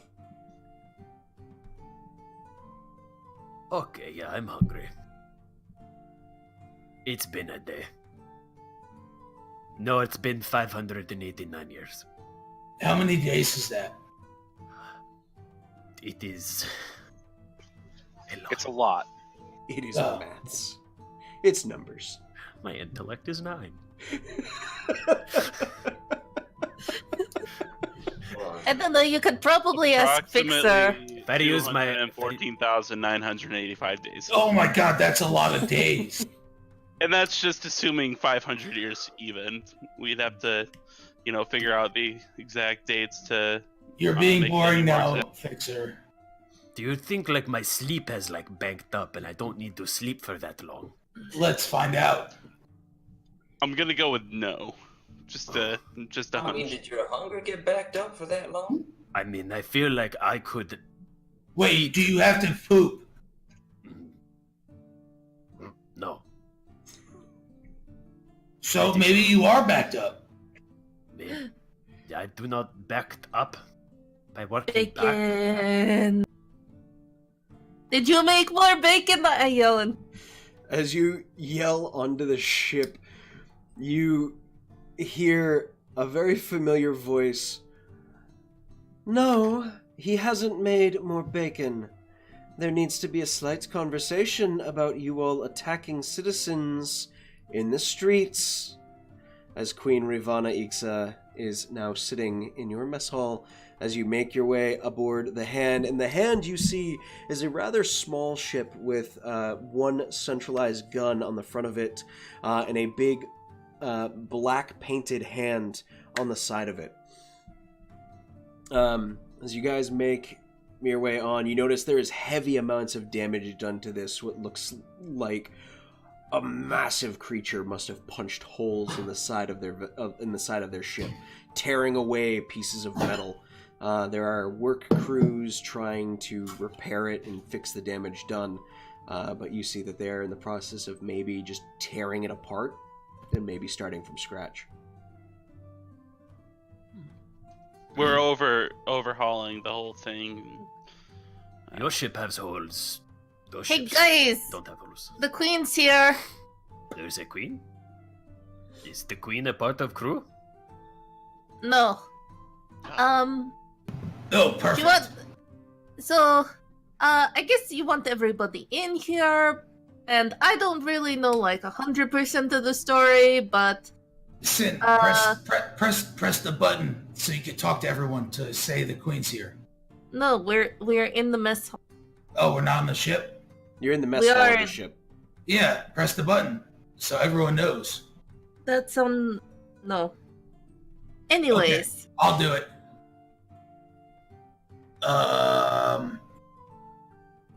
I get really close to the speaker, so it's kind of staticky. Attention on deck. The queen's here, so get... Oh. Very loud. Sure. Wait, do I just press it once, or do I have to let go of it? What? Oh, You did it. let go of it. Good, Oh, you're good. and it cuts out midway through a sentence. Comms come back on, and you just hear Lycirus. I am now turning off all access to ship comms, except from the bridge. Thank you. Vladimir screams, Okay. Wow. It's I'm gonna pretty go to the loud. mess hall, but I'm just stand in the corner of the room. I'll come to the mess hall. As you all enter the mess Just like hall, through this corner of the room there is. Rivana's eyes, and you see this time, Rivana, her hair is let down, and there's just two braids that come together at the side of her head. It stops just about the top of her back and kind of bobs in the back. It is this mix now. The dye has changed. It is now a vibrant purple primary with a bright pink secondary hair, as she just sits back, her violet eyes staring at all of you. Fingers kind of teepeed over as she sits in your mess hall, having a pint of ale with Ebgarn, kind of chatting with him happily. And then as you all enter, her eyes just shift to all of you, and that warmth fades to a very, very numbing cold sensation. So, in a moment where everyone is on edge, you attack a citizen in broad daylight, pin them to the ground, cast magics upon them, and attack them.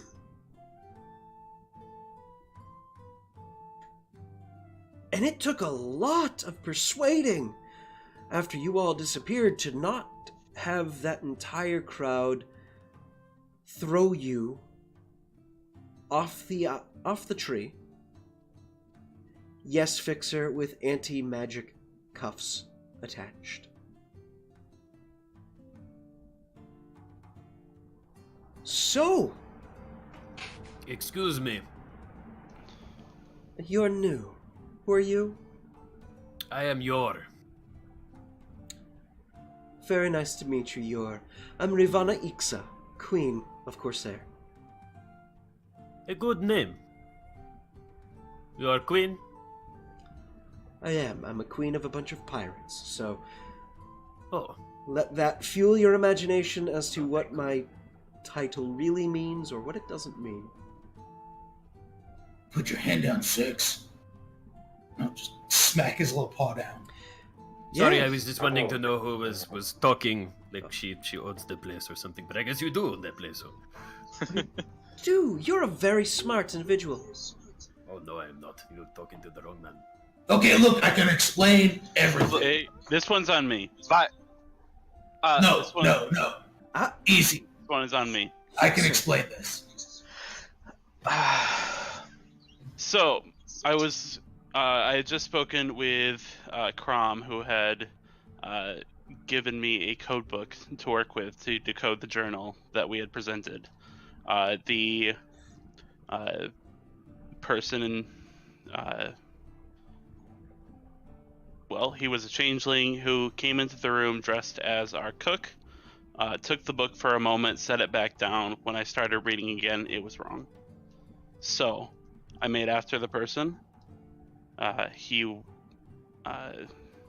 that point, we tried to stop him. He was able to elude us and left this behind. And he shows the note telling us to go to the foreman for the names that he was going to leave behind.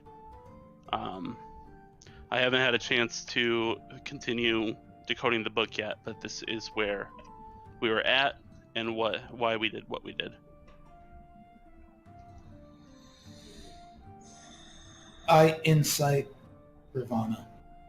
Okay. Make a persuasion check. Should have let Law do it. At this point, Ebgarn Hey, kinda, no, I did good. I want to insight her, see if it's the real her. Ebgarn looks at all of y'all. Who would like a drink? Food? I got a lot of bacon. Edgar, get me Bacon! get me that special spring water we've been storing. Right. I'll be drinking a lot after we're done talking. I got a 15 on the insight. Seems to very much be the same Ravana that you have met before. I got a non-natural 20.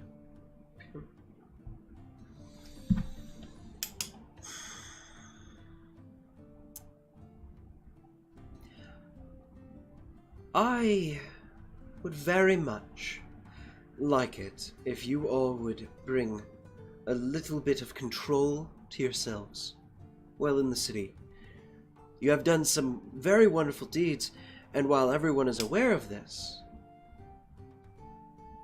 doesn't make you immune to punishments within the city.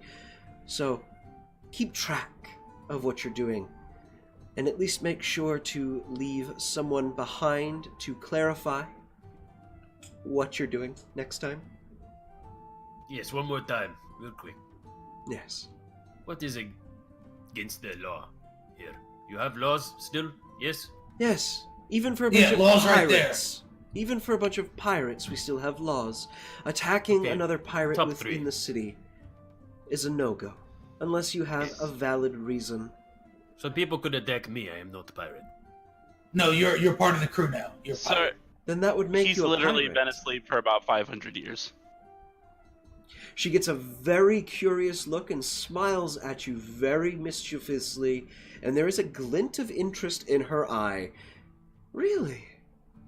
Yeah, it's interesting as hell. I would like to talk with you about that. I wouldn't. Talk to me. I would talk Yeah. to you, but I would not like to talk to me about it.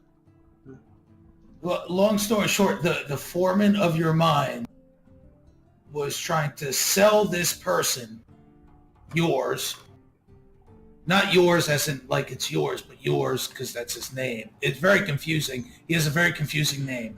I don't name know is where he actually came Nora. from. Yeah, yours. But he, the foreman, he was unreceptive to, because we chased. Oh, did you tell him? So they stole the book. That's why we attacked the dude. And then he ran away, and we went to the mines, and there was this crazy creature there that would have killed everyone if we weren't there. Probably. Make a persuasion check. As at this time, Ebgarn comes in with bacon pita pockets filled with... that is bacon wrapped into a pita pocket with lettuce, tomato, onion, mayo, cheese, and just... I know my persuasion is shit, but so do my dice. So they help with that. It's 7 minus 3. She looks at you and just kind of hides her face a little bit. I will speak with the foreman about what happened. Thank you, Vyamir. Is slavery legal here? Yes. Crews are manned by slaves. Well, that's terrible. This man is not a slave. I am You Jorah. bought him fair and square. I will let one of you all explain to Vyamir what that sentence comes out to meaning at some point. Someone else's turn. I'm eating, by the way. I'm like picking out onions. Yeah. I'm I'm eating my bacon sandwich. And ale is provided for everyone, and a glass of clear, cold water is provided to Vyamir. I hand one to Yorath. Yeah, try it. It's pretty good. You just put it in your mouth. That's how food works. He doesn't know what a cup is. No, How's it taste, DM? It is a reverse no bread deconstructed BLT pita. It is what would be the pita bread is bacon, woven and folded, filled with lettuce, mayo, cheese, tomato. Pretty fucking good. It's gone. It's one bite. engulfed. And cold, crisp ale is provided. But Man. Captain Awen, Yeah. obviously he was instrumental in taking down this crazy thing that would have murdered everyone in the mine. Yeah, People would have died. They would have died. In Yeah. fact, if I wasn't there, probably. Yeah. I mean, to be fair, It was we a did group effort. Mostly Captain Awen. If y'all Yes, didn't get engulfed, the I would've captain probably did a helped lot. out, but, I mean, Yeah, But- and then remember with the poison. Remember I found out that the poison. Yeah. Yeah. And you remember those plans the foreman shared with you? Don't worry. They just all talk big game. They're just trying to show you all their dicks. She puts a finger What? up. She puts a finger up at that statement, Viamir. Looks to Sin. I doubt I'd be that impressed. Yeah, would- no. Why would we do I that? think I've actually shown her my dick already. You have, yes. Why would... I'm sorry. Strange euphemisms in this time. How old are you? means I think they said like 589 days or Oh. years. That was Years. the one. Well, that does change a lot of things. Interesting. Yes, respect your elders. That's where I come from. However, Viamir, Yeah. Oh, yeah. Yeah, I'm here. you said he gave you plans. No. Oh, he showed them.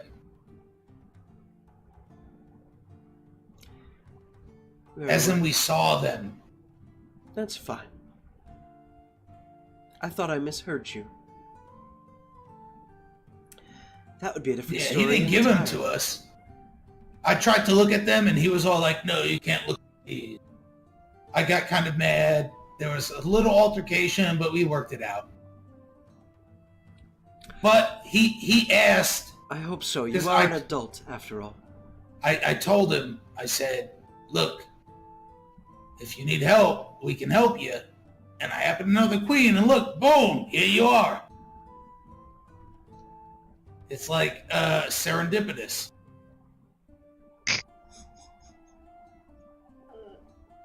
I don't think that works that way right here. Did you teach him that one? I know a lot of big words. I don't know what a lot of. I think he. I've only heard them. I've only heard them in context. It's 50-50 if I'm using it right. But I said, I know the queen. We can get you the extra help you need because you seem like a pretty shitty dude, and he is. He's a really shitty dude. You should probably find a new foreman. He shared all of this with us without any question. Shared all of what? That you need more druids down there. That's not a lie. We do. Would you like to help with that? Well, we got like 2 weeks to kill, so... But I'm not a druid. Oh, good. There's a druid grove that you can either go and kidnap a few, or try and convince them to come over and do some work for a good cause. Obviously, I'm really good at talking to people, so we'll convince them.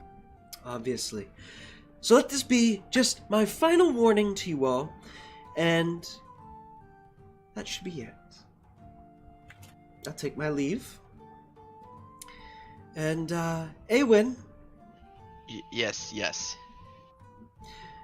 it's good to see such a lovely artifact fall into your hands. I hope it brings that heart of yours up and a little harder in the coming future.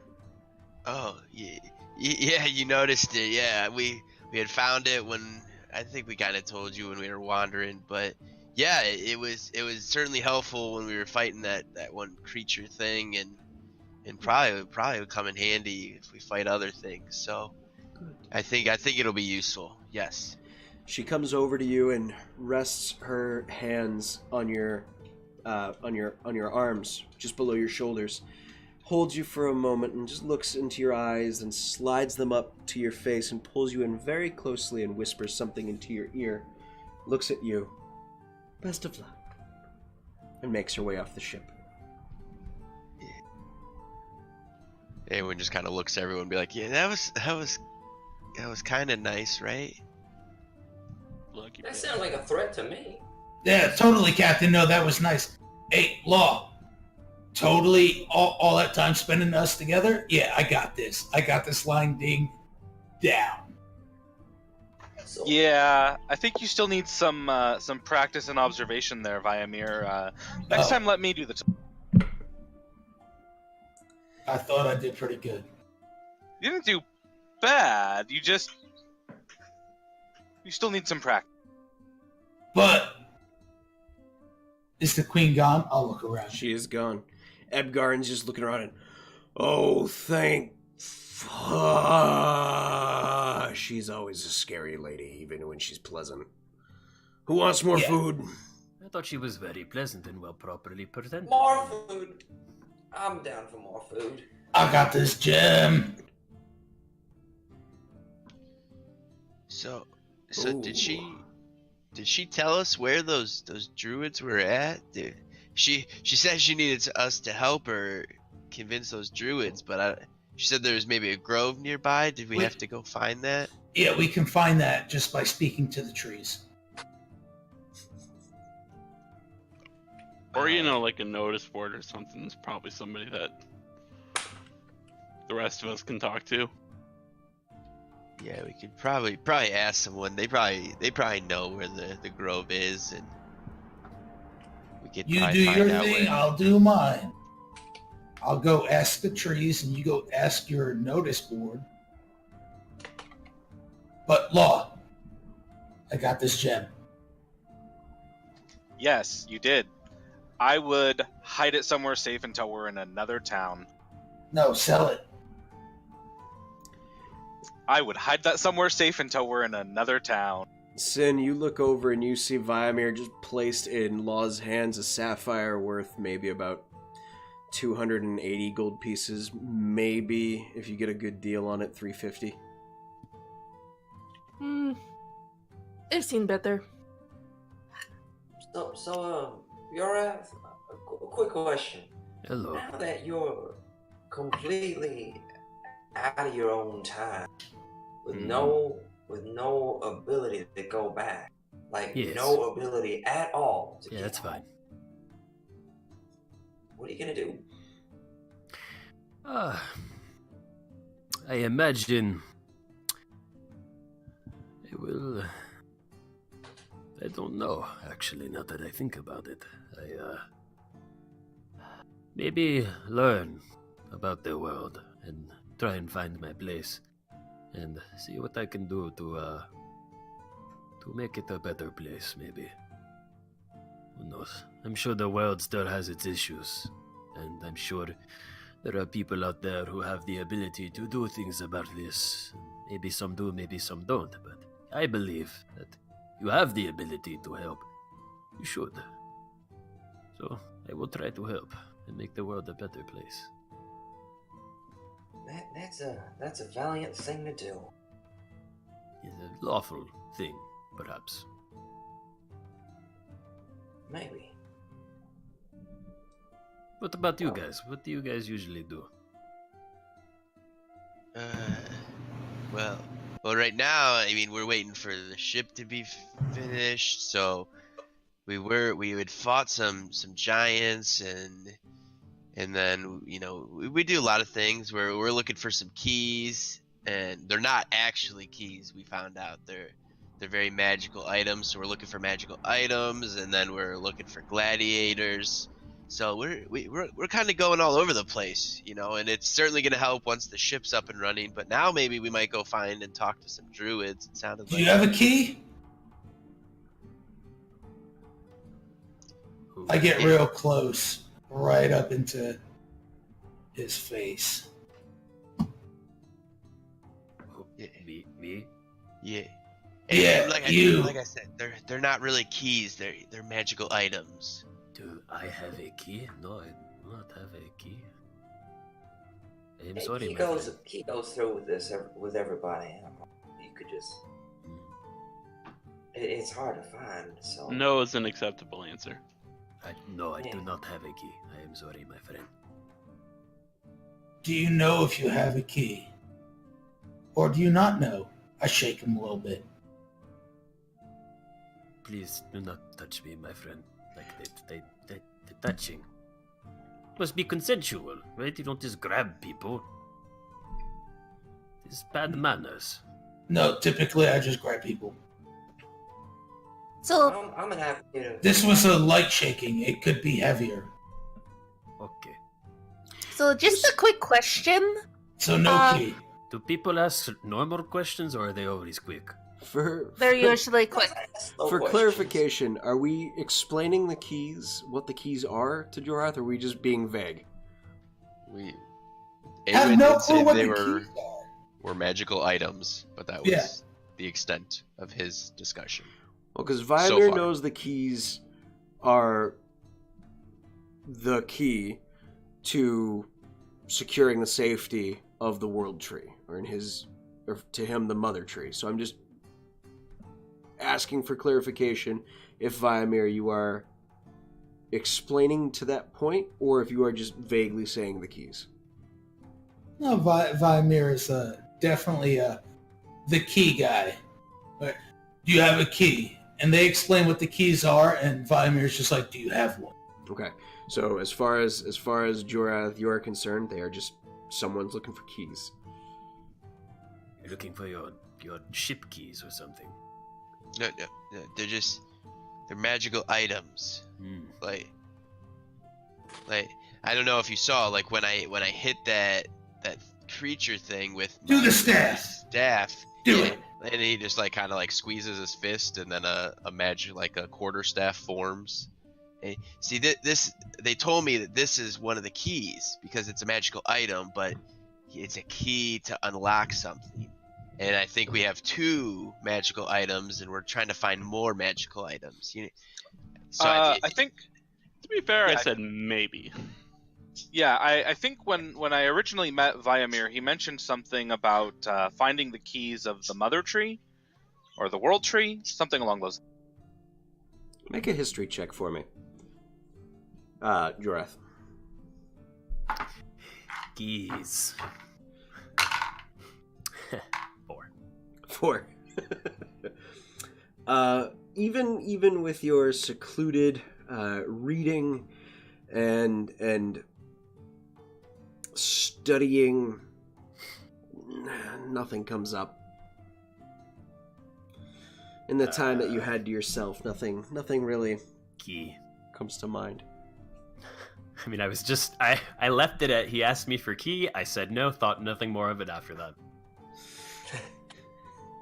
Kind of just wanted to go back to eating this delicious food. It is piled up in front of you. Okay, I'll be like, oh no, I don't. Keys, no. I don't need keys. I'm sorry. Good. But you're part of the crew. We'll Okay. find a position for you later. Okay, wonderful. Maybe. You know what? You're gonna be the swab master. What is this? That means you mop the decks. Really No, good. I am from the. No, that's your job. Because look, you got the ice. I saw the ice. You told me I and- was free man, yet you telling me that I'm to mop your floors like some servant. No, it's part of the crew. So It's you your lied job. to Jorath. Do you want to not be part of the pirate crew and go out there? Okay, well, what is your job then? Are you master swabber? No, I am the master navigator. Okay, well, maybe Jorath wants to be master navigator and not master swabber who mops floors. Okay, we'll fight for it. No, I don't want to fight you for it. I just don't Okay. want to mop floors. Easy. Well, until we find a good job for you, you're the master swabber. I decline this. He seems pretty can I- tough. We could. During this We could put him. conversation, I sneak out of the room and try to find a place where I can like send a letter or something like that. Okay. Yeah. Are you looking to have a letter delivered from the pirates, or who are you? Actually, who are you looking to have the letter sent to?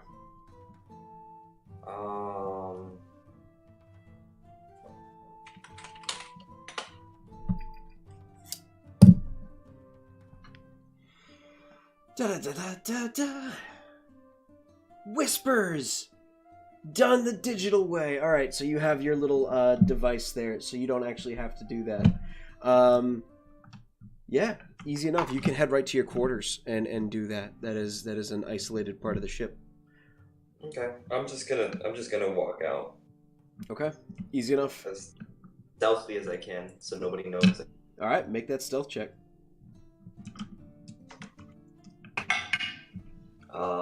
Maybe someone knows. 17. 17. Anyone have a passive of 17? Yet, Sin really doesn't notice that you leave with her, I think, a 7 as a passive. Excuse you, it's an 8. An 8. All right, fine. Oh yeah. With her 8 of a passive, This is very different. you disappear. Send me what you want to tell him, unless you want to RP it right now. No, I'll just Okay. write it out later. All right. So, do you know Tara? Who? Tara. Primordial. You are familiar with the primordial divines. Oh, yes, Terra, the primordial divines. That is elementary. Yeah. Okay. I mean, yes. do you know Tara though? Or do you just know of? Oh, yes, no. I thought that was in the implicit question that I. Yes, no. So you only know of? Yes, only the of. Not Okay. Not the of. Not actually no. Okay. Yeah. Well, I was just wondering because they seemed very interested in your freedom, which I procured. That. Am I not free? You are. Okay, so I am free. Yes, regardless Is of what. crew slavery? No. You're not a slave. No, we. Okay. I just want to make sure I'm not stepping on anyone's toes. If I am slave, then I will fight my way through the legal system at hand to become not slave. But No, if I you're am not not a slave, okay. So I am crew, not slave, not master swabber. I am your and Yorath. Yes. Yes. Okay, very good. I'm sorry. I know it must be frustrating dealing with someone that knows literally nothing, but No, I like you more than I like Vaimir. Burn. eat sandwich. All right. As you At this point, Fixer detaches himself from the conversation, grabs a mug of ale or beer or whatever it is, and then goes sits in a corner and starts reading Okay. what the changeling left behind. Okay. As you start spending the next few hours going through and finding each name of each individual, writing them down, you count about 283 names. And a variation of race. Lizard folk, dragonborn, all around the spectrum.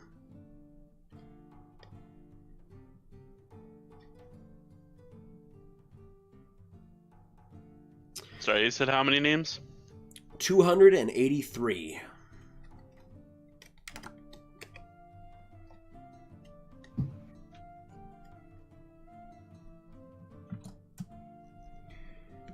Hitting all different races along the board. throughout the rest of the day, you guys have some time to kill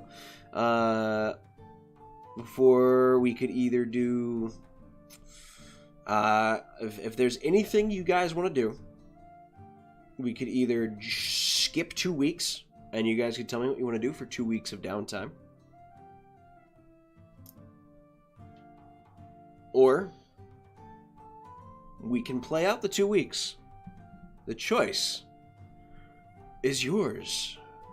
I have an explicit 2-week plan that I need to RP. No.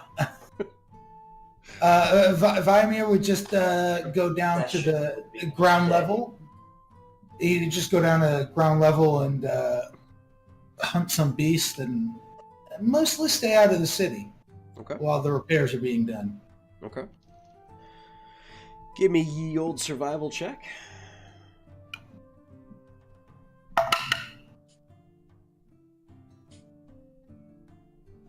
Survival. Where we at? 16. 16. Okay. Good to know. Good to know. Throughout that time, you accumulate a nice myriad of trophies, enough meat and furs to sustain yourself, and make any myriad of clothing or equipment that you wish to obtain out of a more natural means. He wouldn't kill for sport. It would be for necessity. Yep. Yeah. Any skins that he got, though, he would certainly take, and trophies, as you said. Yep. Anyone else? Fixer gets the materials to resummon Hawk. Okay. Easy enough. And then does so. And then he's going to look for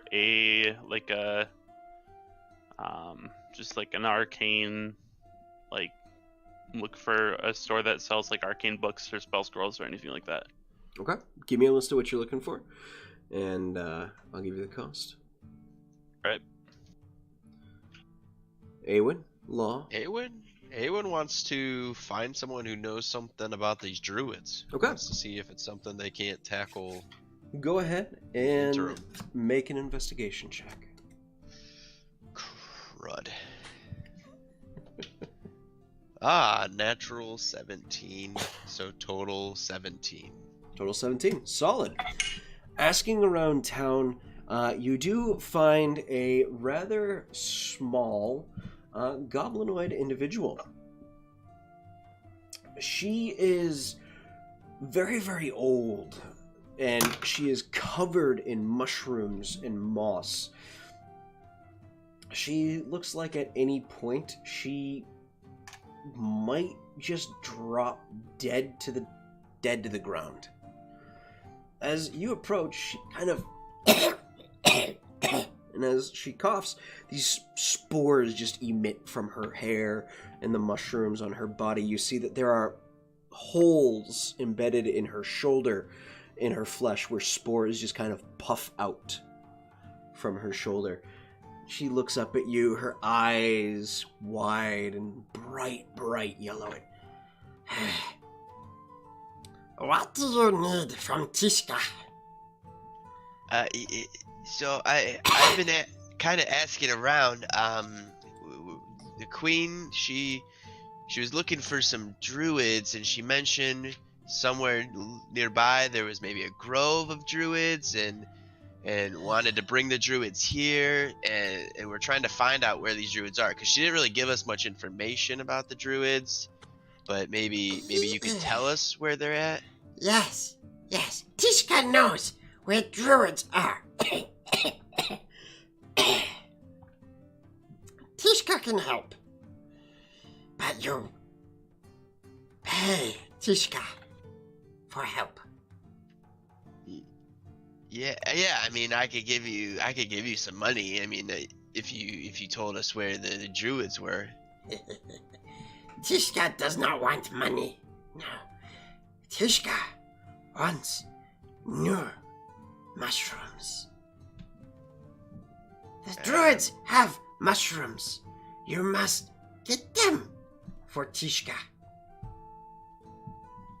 So like, I guess like, how many mushrooms do you need? Do you need like a lot of mushrooms? I or maybe need just, them rooted from the ground. So I 8. have to bring and I the can ground. make them regrow. So I'm trying to follow. So you don't want me to pick the mushrooms. You want me to bring the ground which the mushrooms grow. Yes. And, She kind of turns and rushes into her little hut and pulls out a small spade. You dig. and you said you need how many? 8? 8.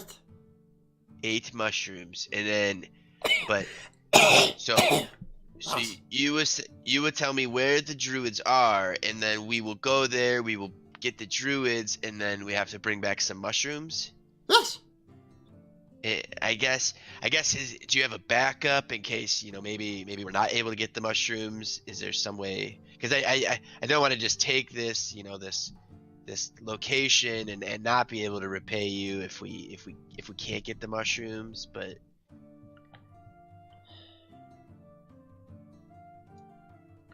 You entertain Tishka then. yeah, I mean like what, like you like maybe like sing or something. Like I'm not a very good singer. She turns and But- heads inside of her little hut and comes back out with a large handful of blue moss. She takes the blue moss and sets it into a mortar and pestle and starts grinding it into a fine paste. And as she does, she kind of pulls a little bit with her fingers and hands it to you. And Open wide. Like my mouth. Yes. It's not gonna like kill me, is it? No. Is this like, this is part of the payment for Yes. if we can't get the mushrooms? Yes. Consider it eh, a down payment. yeah, okay. And he just kind of like slowly like opens his mouth, and she just reaches in and underneath your tongue and around your entire tongue, she just spreads this blue moss all around it. And it begins to slowly dissolve.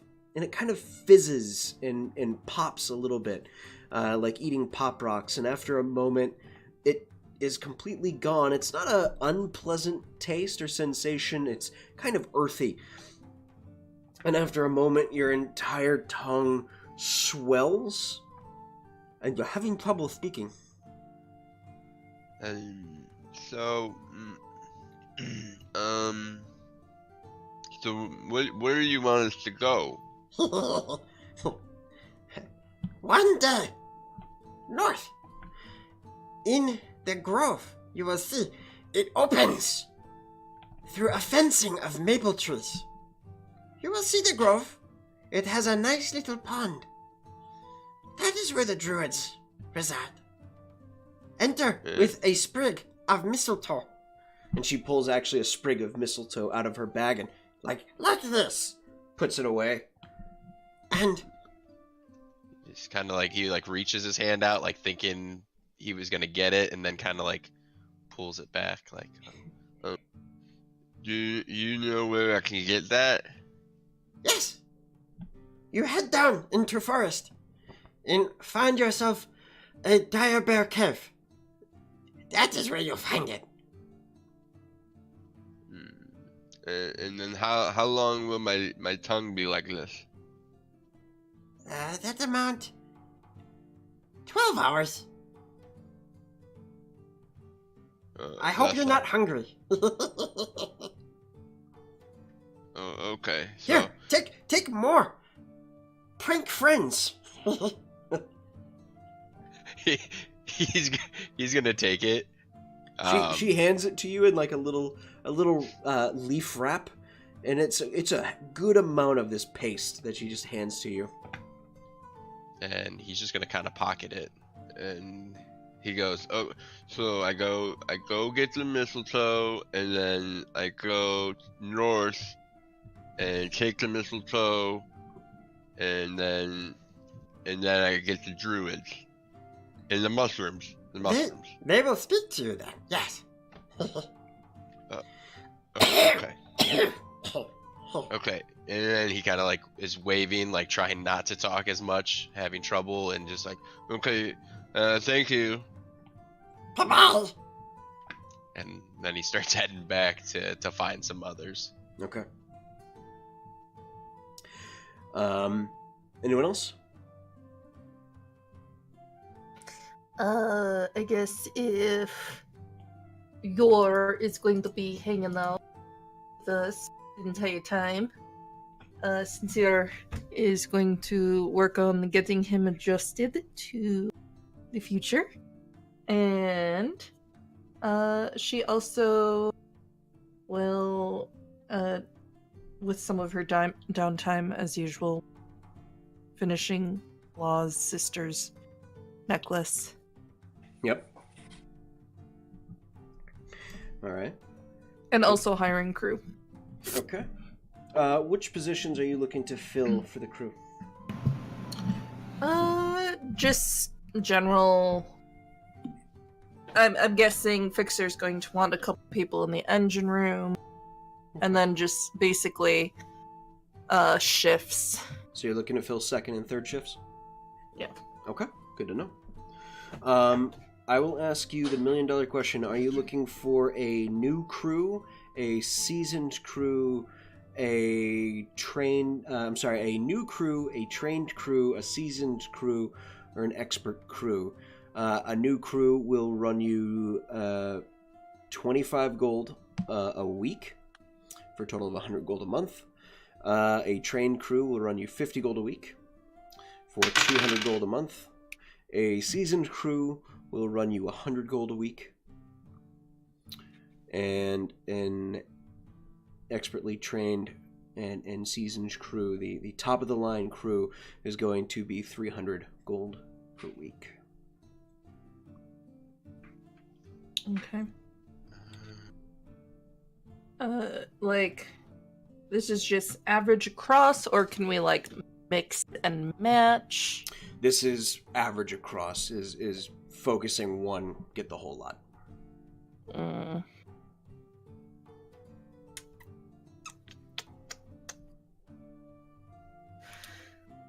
As I look at my funds, give me a second. Yep. Take your time. Anyone else want to do anything for 2 weeks?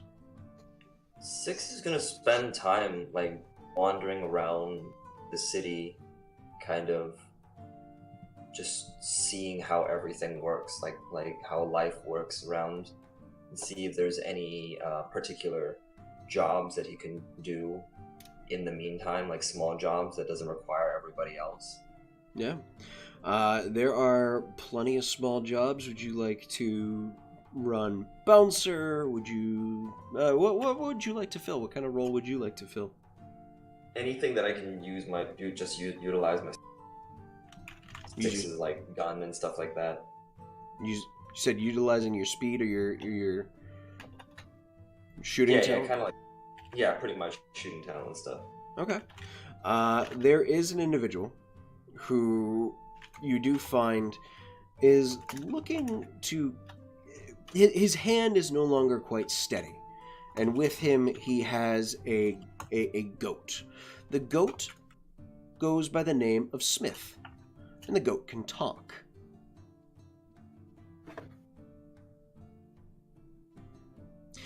The individual is a rather old, smarthy-looking dwarf with a rather trimmed beard.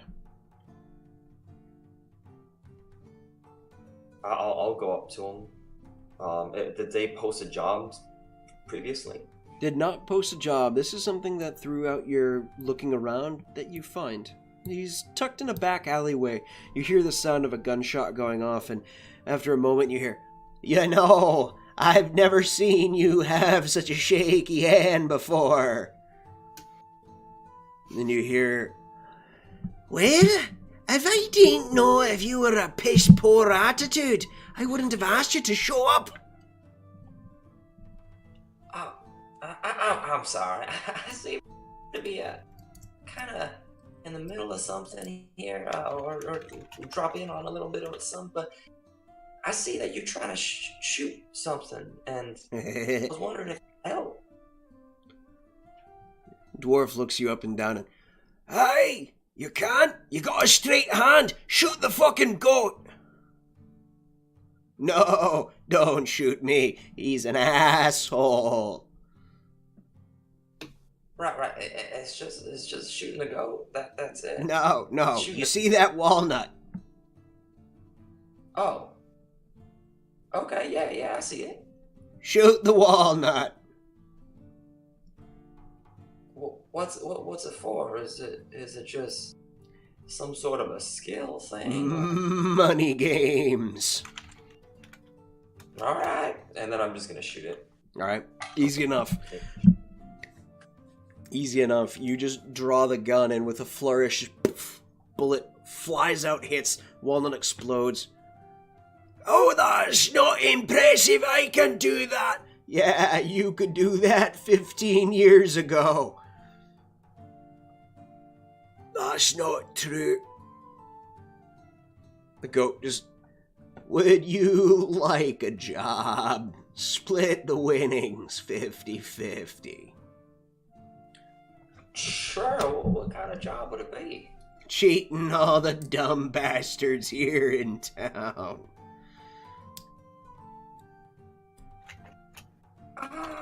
You're a trick shooter, ain't you? Yeah, you could call me that. Your skills could be put to use. He can train you. How much is gonna be? We can make 500 a week. That sounds good to me. I could definitely help you with that. Okay. All right. I'll take it up. All right. Signing up with them for the next 2 weeks. You and this duo spend the next 2 weeks hustling every gunslinger you can find in town.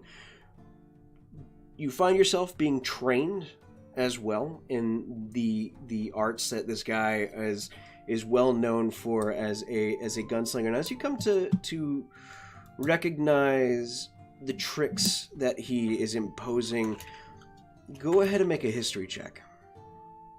Some sparks start to slowly come to mind. Oh wow. 18. 18. You recognize this dwarf to actually be an individual known as the Two-Tick Terror. Just a small dwarf who, even in his youth, was very, very small, very, very short. He only stands maybe about 2.5. Not a very bulky dwarf, and he's even thinner now in his old age. Who's very quick with a gun and put many a bounty hunter to shame who tried to bring him in for cheating and gambling and killing a few people that he felt was within his rights. As you spend the next 2 weeks learning from this individual, you can, if you do not already have it, take proficiency in sleight of hand. Okay. When it pertains to gun play and gun trickery. Got it. And you can add 500 gold pieces to your income. Cool. / inventoire. Anyone else? I'd spend as much time with the tiefling making sure that she understands that I can use Eldritch Blast and she cannot. Ooh, snap. I don't give a fuck. She's like, No, I'm "Okay, just that's kidding. nice." I would communicate with her as much as possible, trying to learn about like formal teachings of being a warlock of sorts, because I only had one person teach me, so I would like to see the types of magics that she does and maybe incorporate them into my repertoire later down the road. Okay. She casts darkness on him a lot to see. Can you see through this? I cannot see. You've done this trick already. Where are you? And then I pick on him because I can see in magical darkness. I learn absolutely nothing from this. Jorath is harassed for 2 weeks. Nah. Picking I on only the- do that like Shows once. poor. I only do that like once a day, Jorath, just as a reminder. Always when I'm doing something like semi like important that I'm kind of focusing on. Oh boy. Okay. Anything else you wish to do in that 2 weeks? Just learn, absorb. I would hope Okay. to be less socially awkward at the end of this 2 week span of existing in the town and spending a lot of time in taverns and everything like that. Learning from Sin, I don't know if you'd be less socially awkward or less socially awkward and more Could I become more sarcastic? socially loose, I think would be the correct term. Socially loose. We'll call Yeah, it if you want- fluid. If you I'm want to be social less- fluid. Yeah, socially fluid. Okay. Yeah, socially fluid. Yeah. As you become more socially fluid within that 2 week span of time. Okay. Law? Yeah, I had a couple things I wanted to do. First thing, I want to look for like a place that specializes in like costumes or disguises. There are a score of places. Excellent. So I'd like to pick up a couple different disguises. How much gold are you looking to put down? I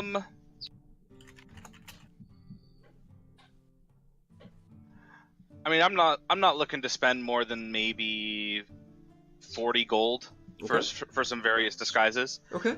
But I'm sure with my charisma, I can talk my way through that and get some bang for my. I would say add 5. You have 5 new disguises with 40 gold. All right. Awesome. And then the other thing I wanted to do during the 2 week period was find a group to perform with and earn some semi-honest money for one. All right. Go ahead and make a performance roll.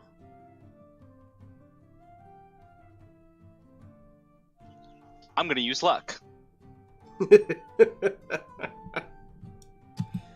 Better, 25.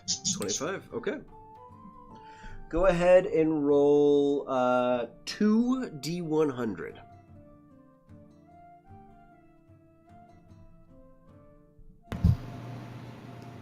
DD, I spend every You cut out. other Still cutting out. I spend every other night looking at the world tree and the keys. Okay. What do we get, Law? 20 and 67. 20 and 67. Okay.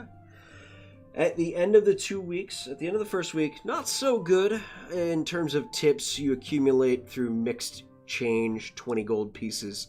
Whereas at the end of the second week, you come away with about an extra 210 gold pieces at the end of the second week.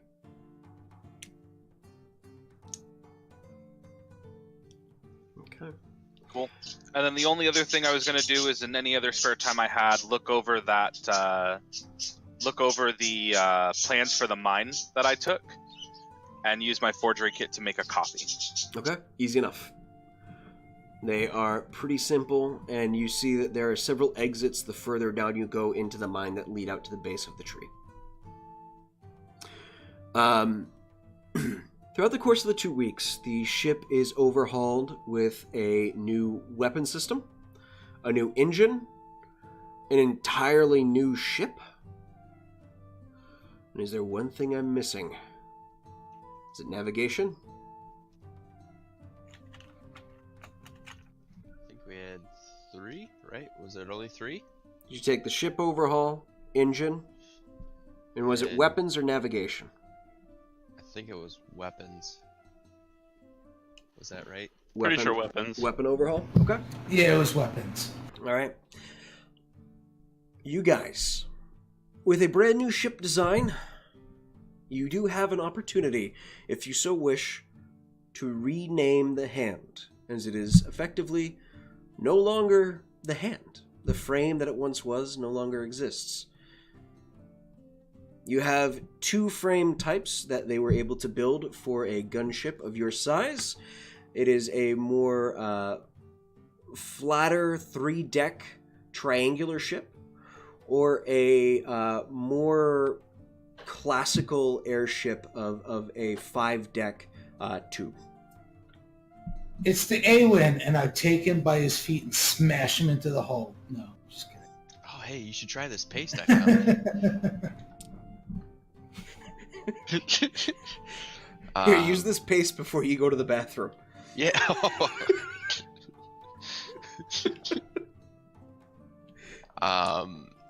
I don't know. I like you said the typical is a 5. The classic is a 5-deck kind of tube-like airship.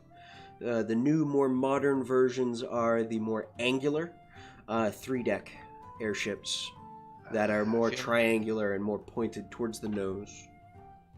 I feel like we're not the ordinary typical type group, so I'm leaning more towards the 3-deck rather than the 5. Yeah, if you ask Law, new is always better, so newer design for sure. New is always better, and that's the best rule because it's my oldest rule. Triangles are cool. Picture wants to keep up with the time. All right.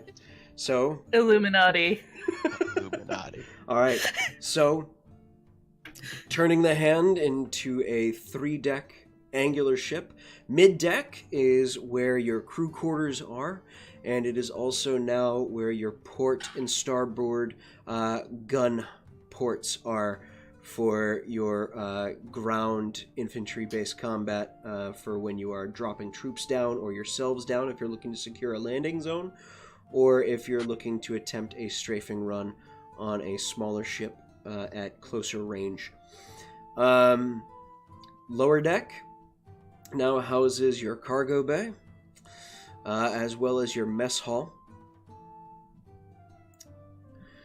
And upper deck is your bridge, your washrooms, and your non-necessary storage areas and maintenance areas and the like. Do we get an outside access on the top floor now? Or on the... There is a balcony around the front of the bridge that doesn't have a railing per se, but does come to about waist height for use, and it would be about chest height, but does come waist height metal as it slopes upward. So you're saying waist height for normal height people? Yes. Okay. It's like So shoulders chest for height. you. Yeah, chest height for Sim. Okay. Your arcane engine is stationed in the back. You also have the choice of fire, air, water, or fire, air, water, earth, light, or darkness. What kind of arcane power would you like producing out of this ship? Does air look like a lightning bolt? Air is green, and it emits a few static emissions as it moves. Fixer goes for air. Everyone cool with letting Fixer have his way in his engine room? Fixer's the engine guy. I'm the stealth guy, and he's the engine guy, so he can pick. All right, air type engine. Okay. And are we renaming the hand? Oh, I feel like we need to think on that. Do you want to think on it? I have a couple that I've thinking out of. But... Okay. Yes, we're renaming it. No, we don't know what name it's going to be yet. All right. We will christen it next session. We will hold off on naming the hand until next session. When we return, it will be at the end of the first week and you all will be finding your way off to retrieve these druids. Before we reach that moment next week to go and find these druids, you can all take level 5. Oh my god, yes. Can we also take level 6? No. Jorath can Are you also gonna- take level 5. Yeah. Yay! Yeah. Yay! I mean, you should have just let him take level 6. No, I can't let that happen. Well, Sure. Jorath, level 20. It's been 500 years. Everything I catches have a up to lot you. of rested XP. It makes sense. You kill one rat, you're immediately max level. Yes. Yeah. Kills one creature, dings like 19 times. Wow, this game's easy. You rolled a 20 on his experience gain. Yeah. Nice. So we will come back. We will see if you guys can peacefully get the druids. Maybe. After all, the forests around the core lands do have many large beasts and dangers throughout them. And I will name and list and build your crew over the course of the next week. And Jorath, would you like to return for next week? Unfortunately, I cannot next week, but I would love to return at some other time. Absolutely. Perhaps they leave the ship with me, and in trusting No, guarding fashion. you're swabbing my fucking decks, bro. If my character touches a mop, He will murder somebody. I will kill the narrative next time I come back with the mop. You have to make your way up from the bottom, and that's swabbing decks. Alrighty. Well, folks, thank you so much for joining us this evening, as we do have Jorath in the world now, and I actually have some ideas built around his character's backstory for if he comes back more than one time, and because I do like having awesome guest characters, and he's a fantastic DM. Guys, again, I highly encourage you, as much as I want you guys to come and watch Dwarves of Dunadine on Saturdays, go ahead and watch Palora as well. They have a fantastic team there. Mike is a fantastic DM. They have something fantastically special over there. They've got a great group. But with that, folks, have a great rest of the night. I look forward to seeing you all later this week. Peace out. Bye. I'll see you next Tuesday. Bye. Bye.